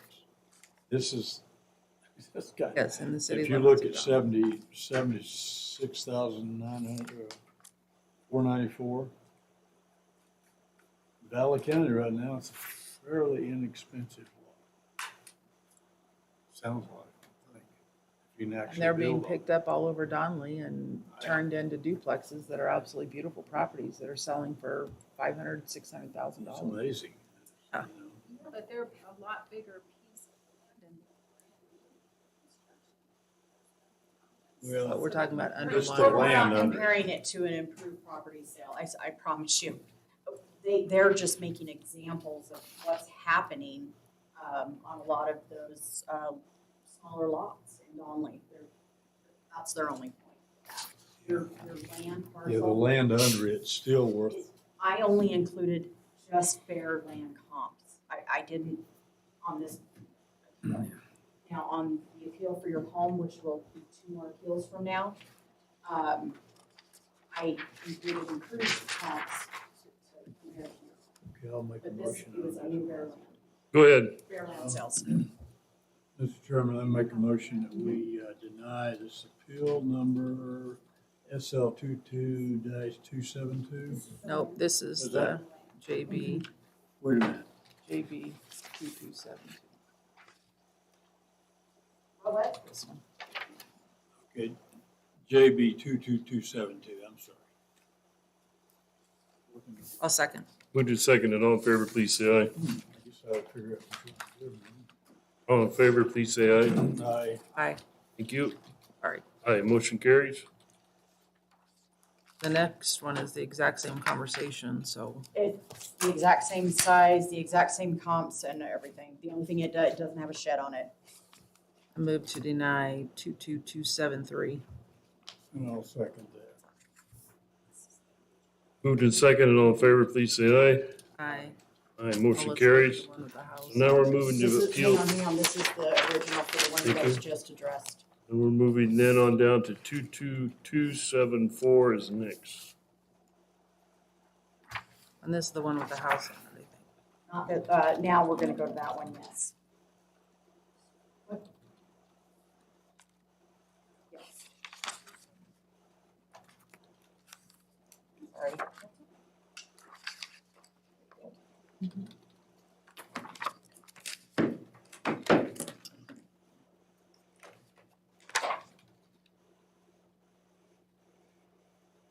That was 22B. 22C.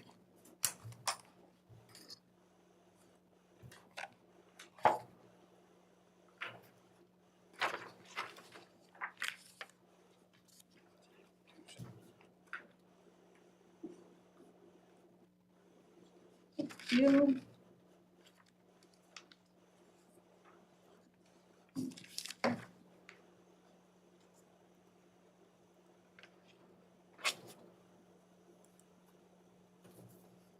So again, this is appeal number JB 22274, Kimberly Zanier. This is at 275 Thomas Road. Oh, no, that's where you live, sorry. This is 188 East Jordan, Donley. So Kimberly, we'll turn this one over to you. On this one, I did the same thing. I figured out the land value and then considered the square footage of the building. The one comp, the one comp that I used from the assessor was the one on 172 West State Street, which was, from what I could tell, it has multiple buildings on it. It was redone and it's on a foundation. My house was built in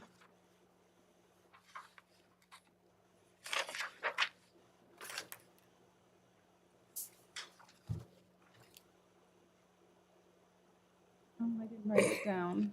Sue, what did you, oh yeah, I did, in 1920. Sorry. It was built, we have in our records anyway, that it was built in 1920 and we have a 1990 effective age on it.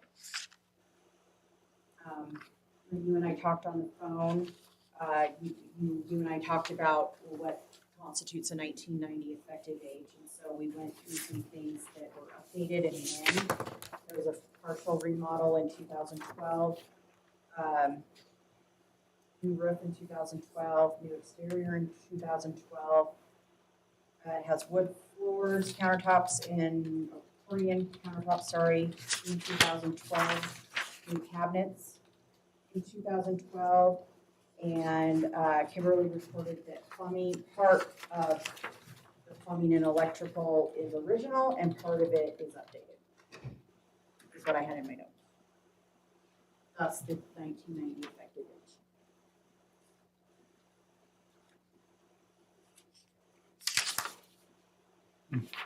That's the house there on the screen, June. Yes. Thank you. some of the wood floors in the house is original. It's not like the whole house was- Actually, yeah, I actually didn't put down that the floors, I just put that they're wood floors, that they hadn't been updated at all. So I guess part of the floors have been updated, part of them hasn't, sorry.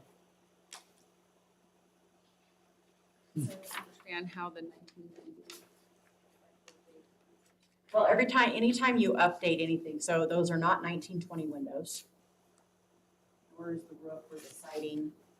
That's why I asked you about the interior components of when they were updated. And that's when you reported the updates Right. happened in 2012.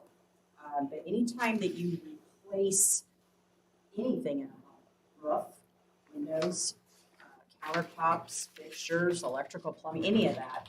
It adds to the life of the home.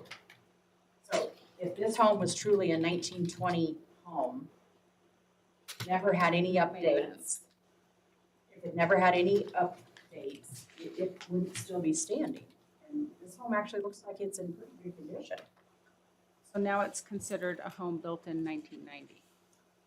Effective That's what age is a I'm hearing. 1990 Okay. and your depreciation is deriving from a 1990 bill. Yes. I mean, it's still on your record. It was originally built in 20.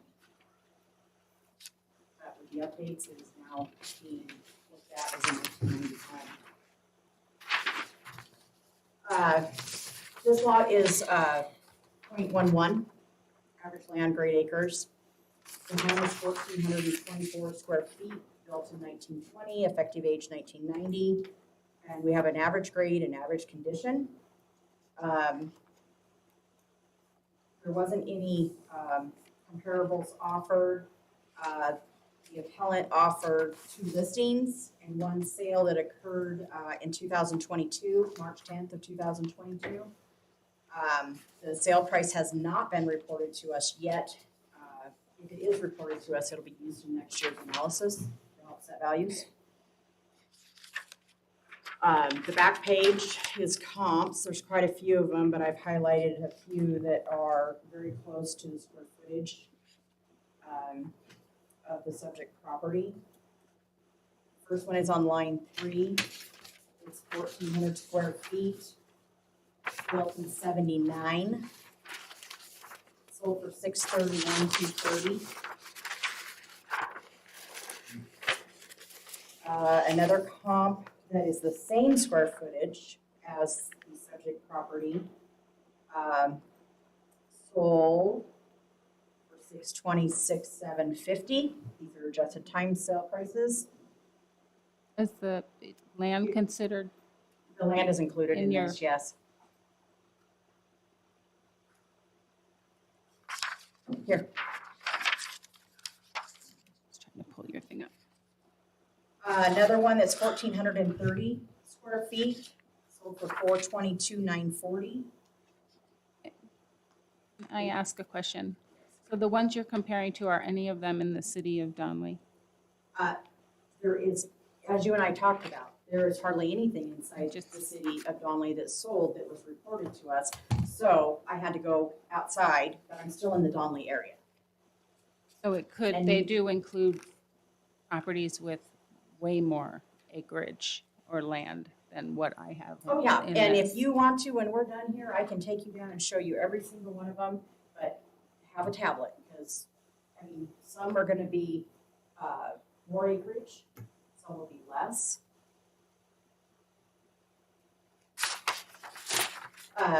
Okay, back to line 18, square footage is 1,463 on this sale, sold for $547,300. Another one that is very close to the subject is line 27, 1,475 square feet, sold for $459,20. And line 40, 1,446 square feet, however, this home is newer, quite a bit newer, $482,500. We have the subject property assessed at $348,519. Which I do believe that is below every single sale price in that 1,400 square foot range.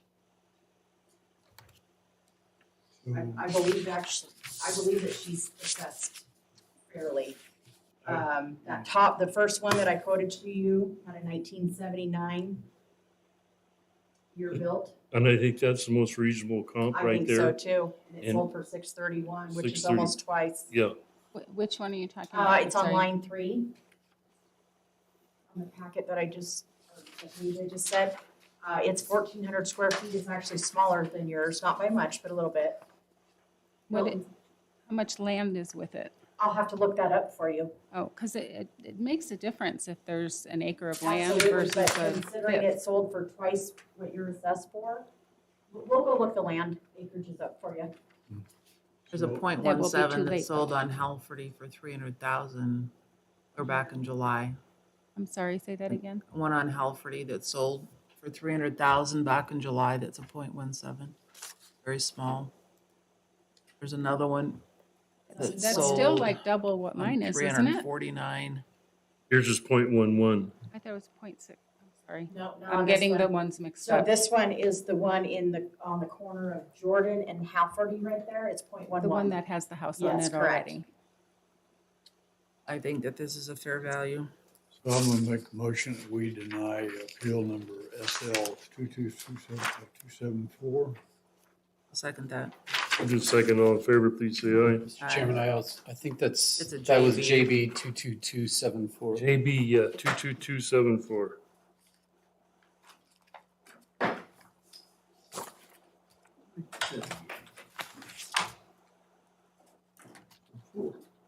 It's the JB, whichever is. Okay, we're going to SL 22275 next.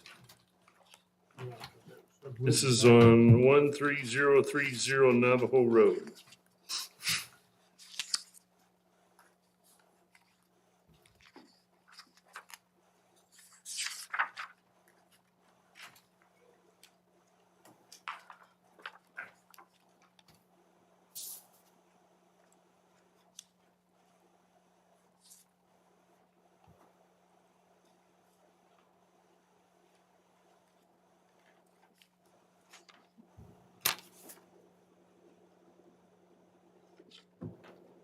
So Kimberly, we'll turn it over to you on this one. This one is the one on Navajo Road. Okay, give me It's one out second. near Tamarack Falls Road, okay.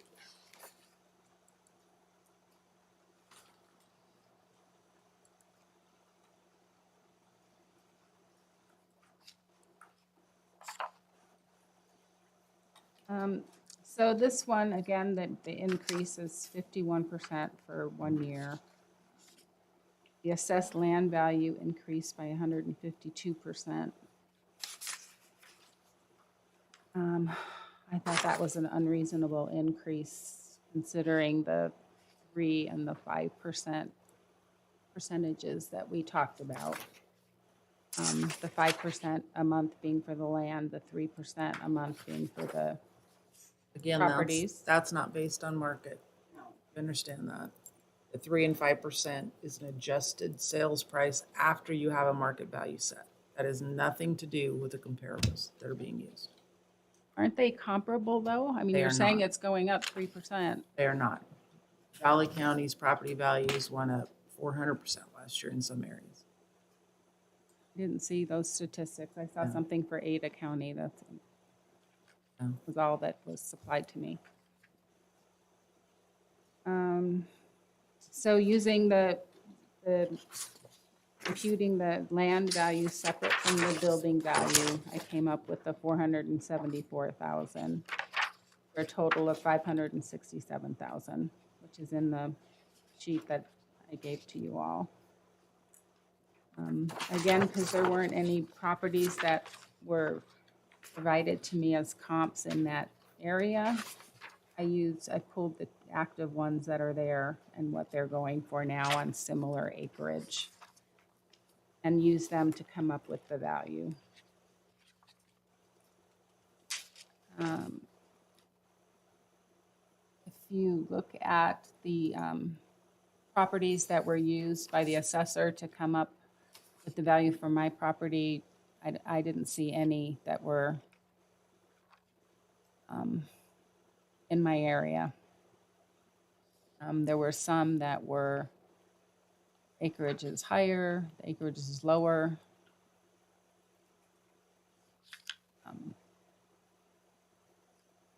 That's all I have.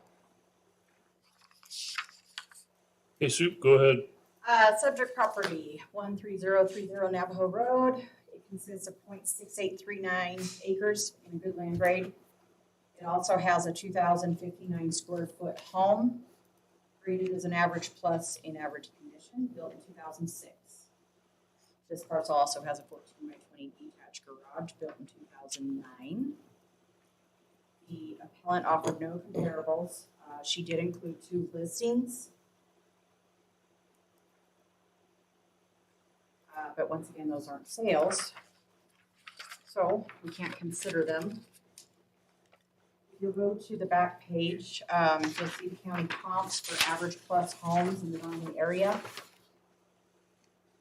If you look at line 7 and line 8, the subject property square footage wise fits right between them. However, the subject property actually is newer than both of those comps. So one comp is 2,000 square feet, built in 93, sold for 812,000. And line 8 has 2160, so just a little bigger. I tried to find two that she fit in between. So 2160 on the square footage on that one, same grade, built in 2004, so 2 years older than hers, sold for 874,470. The subject property is assessed at 717,875, which is actually less than both of those sales. This is the ones for Navajo? Yeah. I'm sorry. I sent you comps on every single property. I know, I just have different. Okay. I'll get that from you when we're done. Hey, Kimberly, anything else you want to add? No. I think this is pretty obvious Yeah, compared to the sales in the area. So I'll make the motion that we deny appeal number SL 222175, 22275. second. Move to second, all in favor, please say aye. Aye. Aye, motion carries. Now we'll go to the last one, the bottom one on the list. This is SL 22276. This same applicant, this is at 12898 Mesa Court in the Woodlake Mesa sub.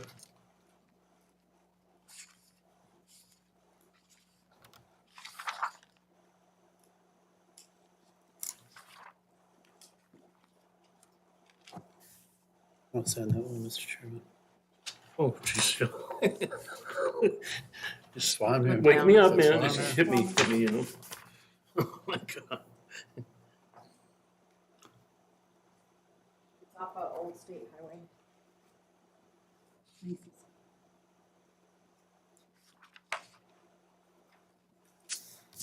Okay, Kimberly, we'll turn the show over to you. Again, I use the comps that or the percentage for the land values based on the increase of the 5% per year. I looked at a property that sold off of Roseberry Road, or didn't sell, I'm sorry, that's active. Off of Roseberry Road that was similar, but it has a house on it. I didn't have any land values in the area to compare to that were in my subdivision. So that was the best I could do, using the square footage of the land. Okay. Sue? Subject property at 12898 Mesa Court in Donley consists of 1.148 acres. It's in an average land grade.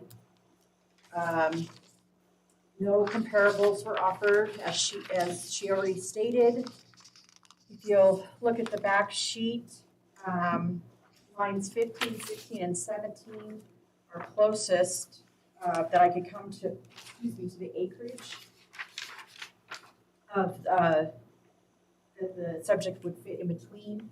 So we had 0.603 sell for 406,250, 0.89 of an acre sell for 246, and 2.4791 sell for 245. And the subject property is assessed lower than all of those, even though it's 1.148. It's assessed at 207,446. I think that was pretty fair for the sales that were recorded. I have one more comment. Sure. Okay. Because we're using, because the assessor is using such a huge pool of properties to compare my properties to, you're pulling in, this is just an overall comment. You're pulling in properties with construction, you're pulling the walk home, if you're going in proper land that is on the lake, you know, right across from the lake. And a couple of them. I just feel that it would be best if more effort could be made to actually analyzing the property itself. Offer to go out to the property, to look at the property. And I know there's not a lot of time. I just feel like I'm being put into a pool of a huge amount. On a standard appraisal, you go 5 miles, if you can find anything within that 5 miles. And none of these So, are, and are that's- in the lakefront neighborhood? They're all in the same neighborhood. If you look on the second list, this is MBHD in the neighborhood. They're all in the same class of neighborhood, I guess you could say. And is it my neighborhood? Yes. Yes, yours is It's in the not, same okay, neighborhood. so definition of neighborhood. It's not in your subdivision, because I don't believe anything's sold in your subdivision. Okay, so you're in what we call a 217-400 neighborhood, which is a standard average neighborhood for the Donald area. So anything on the lake would be in the 217-433 neighborhood. And none of these comps, I chose comps in the same land graded area and in the 217-400 neighborhood, which is the same as your properties. So I try to be very conscious of that when I'm pulling comps to defend a value or to explain to a taxpayer why that is moving. And actually, Jack's Lane is right in there, which is, and those were selling for a lot higher. than Well, what and yours this is. subdivision is off Old State Highway, and it's quiet, it's nice. I mean, it's flat. Very close to the lake, Yeah, very- tributary of the lake. I would move that we deny SL 22276. Second. Moved and second, all in favor, please say aye. Aye. Motion carries. Kimberly, I think that was the last one. Thank you for coming in. I hope the process worked and you understand it. And my only thing I could add to that is it's good to be in an area where your values are going up and not going down. I was here when it went. It was a good investment. Did you ever go to the property tax estimator? And put No. in your code area and your new values? A lot of people's taxes actually are going down. Because when the assessed values go up, the levies come down. Anyway, I can't remember if I looked those up for you or not. I don't know if I did or not. I can show you how to use the estimator. I think I emailed it. I have it. Okay, good. Okay, good. I thought I did. Okay, thank you very much. We're gonna move on. The next appeal, if my records are right, are NA 22228. 22228, Don Marie Cardwell. Are you in the audience? Yes. Don, come on up to the chair. Welcome. I'm walking into the lion's den. Oh, no.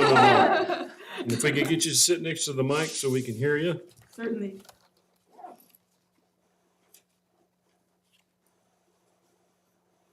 I didn't receive this until this last week. I had requested information back on the 10th of June, and I never did get it. So I've had only a few days to put this together, and I have some additional information. Okay, great. Before you take a seat, will you please stand and raise your right hand? You swear to tell the truth, the whole truth, and nothing but the truth, so help you God? Yes, sir. Thank you very much. Have a seat. The way this works, Dawn, is you kind of get to go first, but Noreen's going to hand us your application and we'll all be on the same page. Well, like I say, I looked at the list that I was provided that was used for comparables and went over to the subdivision where that is, and there's some pictures included in here. And I guess I would just say that those aren't comparable to our subdivision.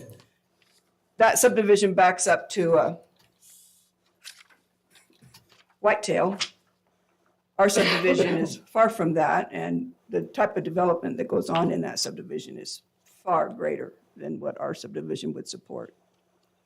So I have included some comparables that are sold lots from 2021. Besides the ones I provided earlier, I have some additional ones here that are really similar to our lot. Okay, if you want to bring those up, you're certainly welcome to.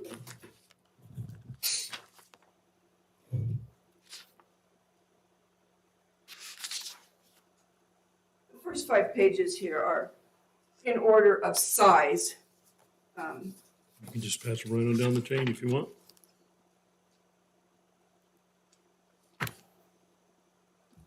And, oops, sorry, and also closer to atmosphere of our subdivision. I mean, I really like that Timber Lake, but it's kind of out of my league. Oh, did I miss someone? I have 5 here.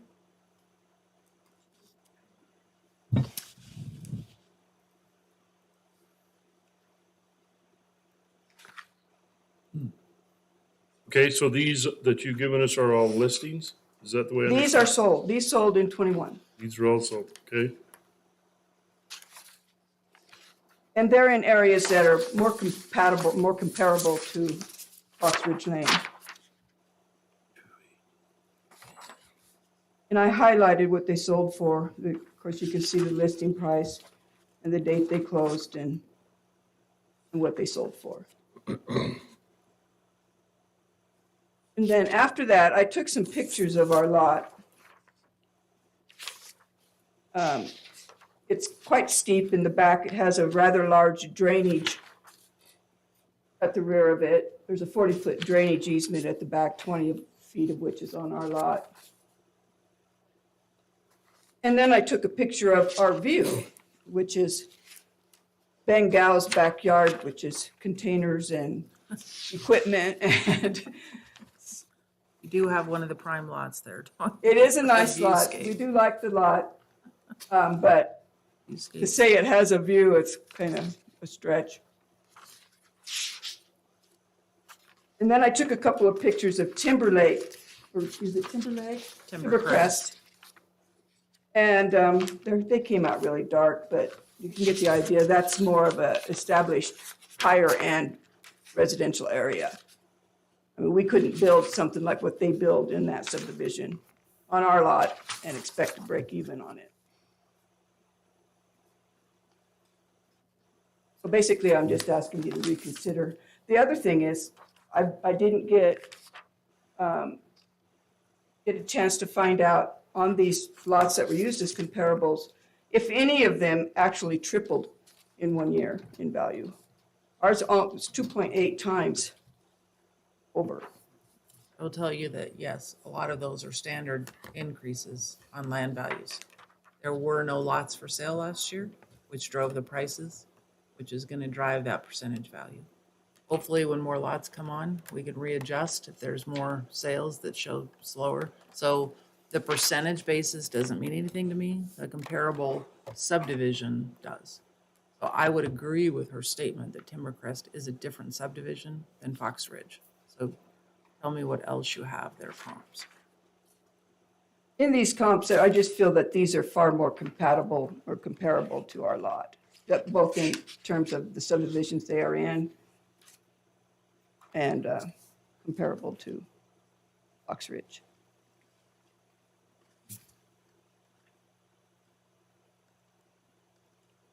June, remind me where exactly this is. This is out near, South of middle school. okay?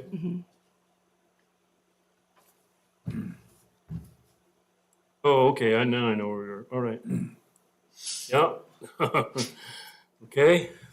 New subdivision, relatively new, isn't it? No, it's an old subdivision. It's just got caught up in the downturn and didn't have a lot of building going on for a while. Anything else you want to add, Don? If not, I'll turn it over to, I'm open for any questions if anybody has any. You're from the appraiser. okay, go ahead, Noreen, you're up. comps that she did provide, there was a couple that weren't in the same neighborhood as hers, or how the statistician sets parameters of neighborhoods. She did have some, which was surprising, over in the Blackhawk area that she showed as very goods that sold for less, but those were sales that weren't reported to us. Some of the sales were also for this year in 2022, and then there was one that was a current listing, is what we had in the packet. The comps that I provided, I searched the list that was provided to me that showed this, from what I would know as being similar land grades and similar topography as the subject's property. And if you look on the county comps there, I just pulled 6 up that we had. And by time adjusting them, they're smaller lots. There's a couple that are very close to hers, the 0.5 acres, time adjusted. But there's a little bit less, so they're under what her assessed value is at 218. But you can see where the comps are coming in right where she's at with that time adjustment for the assessment.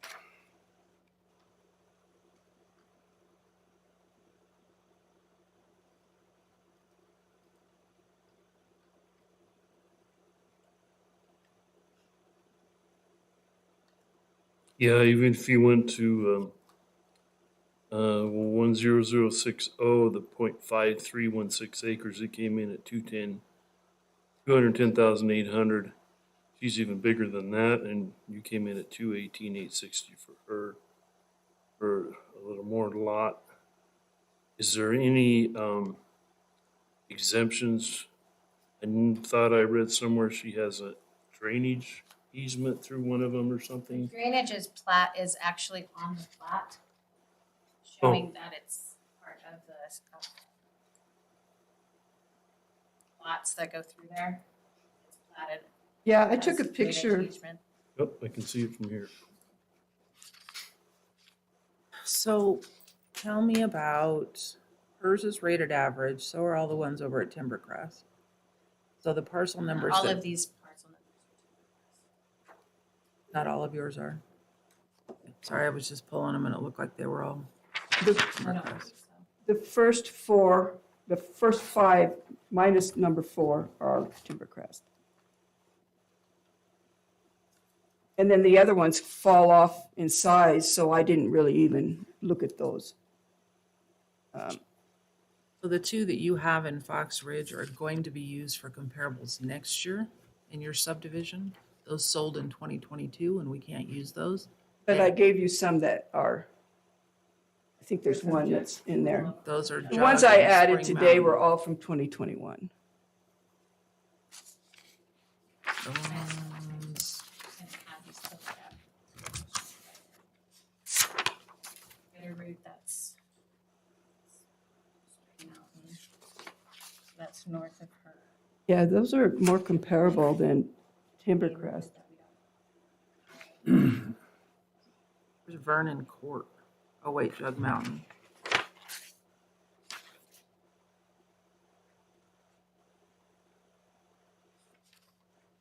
Spring Mountain, Bitterroot would be a close comparison to Fox Ridge because it's close to the school and it's close to the And I area. didn't pull from that neighborhood, it's the 500,000 neighborhood. I was just looking within the 100,000. Okay. So that would be, so Spring Mountain is that, 500,000 neighborhood. so what does that Meaning, mean? it means Is it that average, was. above average? It doesn't mean that it's above average or below average, but when I was out looking for the comparables, just based off of the averages and of sale prices and the lot sizes, the grade and the lot sizes, I stayed within that 139,000 neighborhoods. I didn't venture out farther because we try and keep them in those same neighborhoods, just for comparables. How do you work that? How does that work with, like, how does Timbercrest fall into the same grade? It's within that's the 100,000s is one of the areas, we break it up into 5 different areas. So we try and keep certain blocks of areas that we do our reevaluations on. And so we have 100,000, 200,000, 300,000, 400,000 and then back up to 500,000 in the very top of the county. And those are the reval areas that we go through once every 5 years. So we try and keep our sales within, we do our comparables and set the assessed values, we keep them within those areas. So while, as far, I mean, we overall, I know that the statistician pulls in a lot of the different sales, but as an appraiser looking for comps within areas, because we get a massive list of 500 sales, so we're trying to pull those comps that are similar to yours within your neighborhood, what we call the neighborhood that we assessed at. And, Not well, I'm just necessarily- confused why that didn't include some I of think these this should be others. around 170. Like how Timbercrest got lumped into that. I don't know, I was just Oh. looking at this bottom one here. Well, It had to go off of, it had to There's have two been in sales there that that are happened within over. the area and the 3 that are geographical over, of the 4 that land, are per over, se, not necessarily the homes that are have being. adjusted sales. But those are in Timbercrest. I'm a little concerned about this one, I'm not gonna lie. I think that I'll we have to should talk to the be, statistician also on that because that's where I did. think that it's over where Don would like to be. But I'm concerned with some of the comparables that we used. I just stayed within that 139,900. I didn't go outside of that. So you're saying So I Timbercrest is I can more than- provide more if that was something we wanted to do. Timbercrest I is don't wooded, have it access backs right up here, so. next to the Whitetail Golf Course, so it's Yeah. very So quiet. you, okay, There's okay. a walkability. There's no comps from this area of town. Not for this sales year. There is for 2022, but there's not for this year. And that's what she's got here. so is it?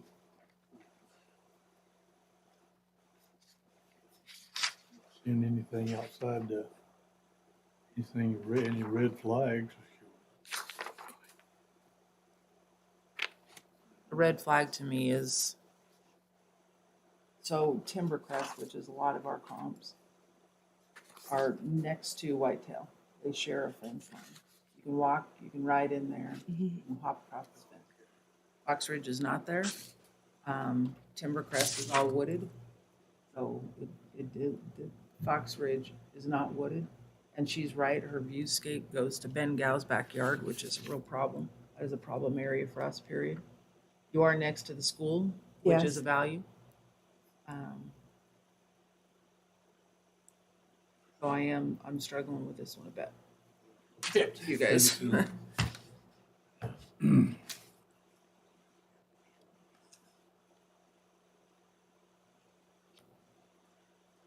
I think we should be in there about 180 or 190. I don't know what to do on this one.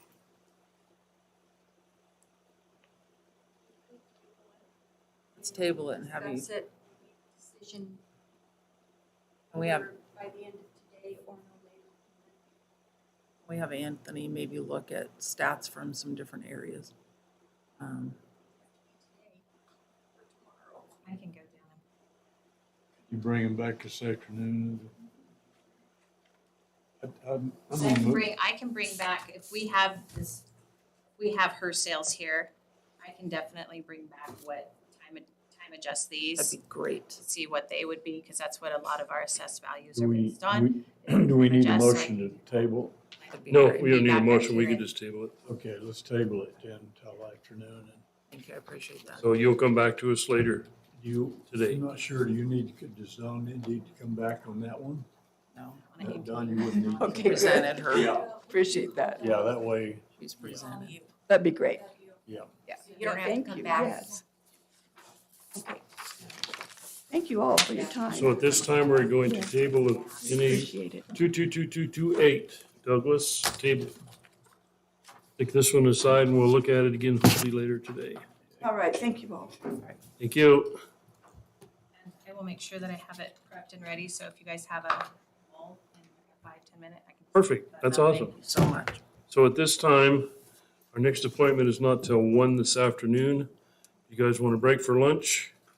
Good. So then we will recess until 1 and see everyone back here then. Okay.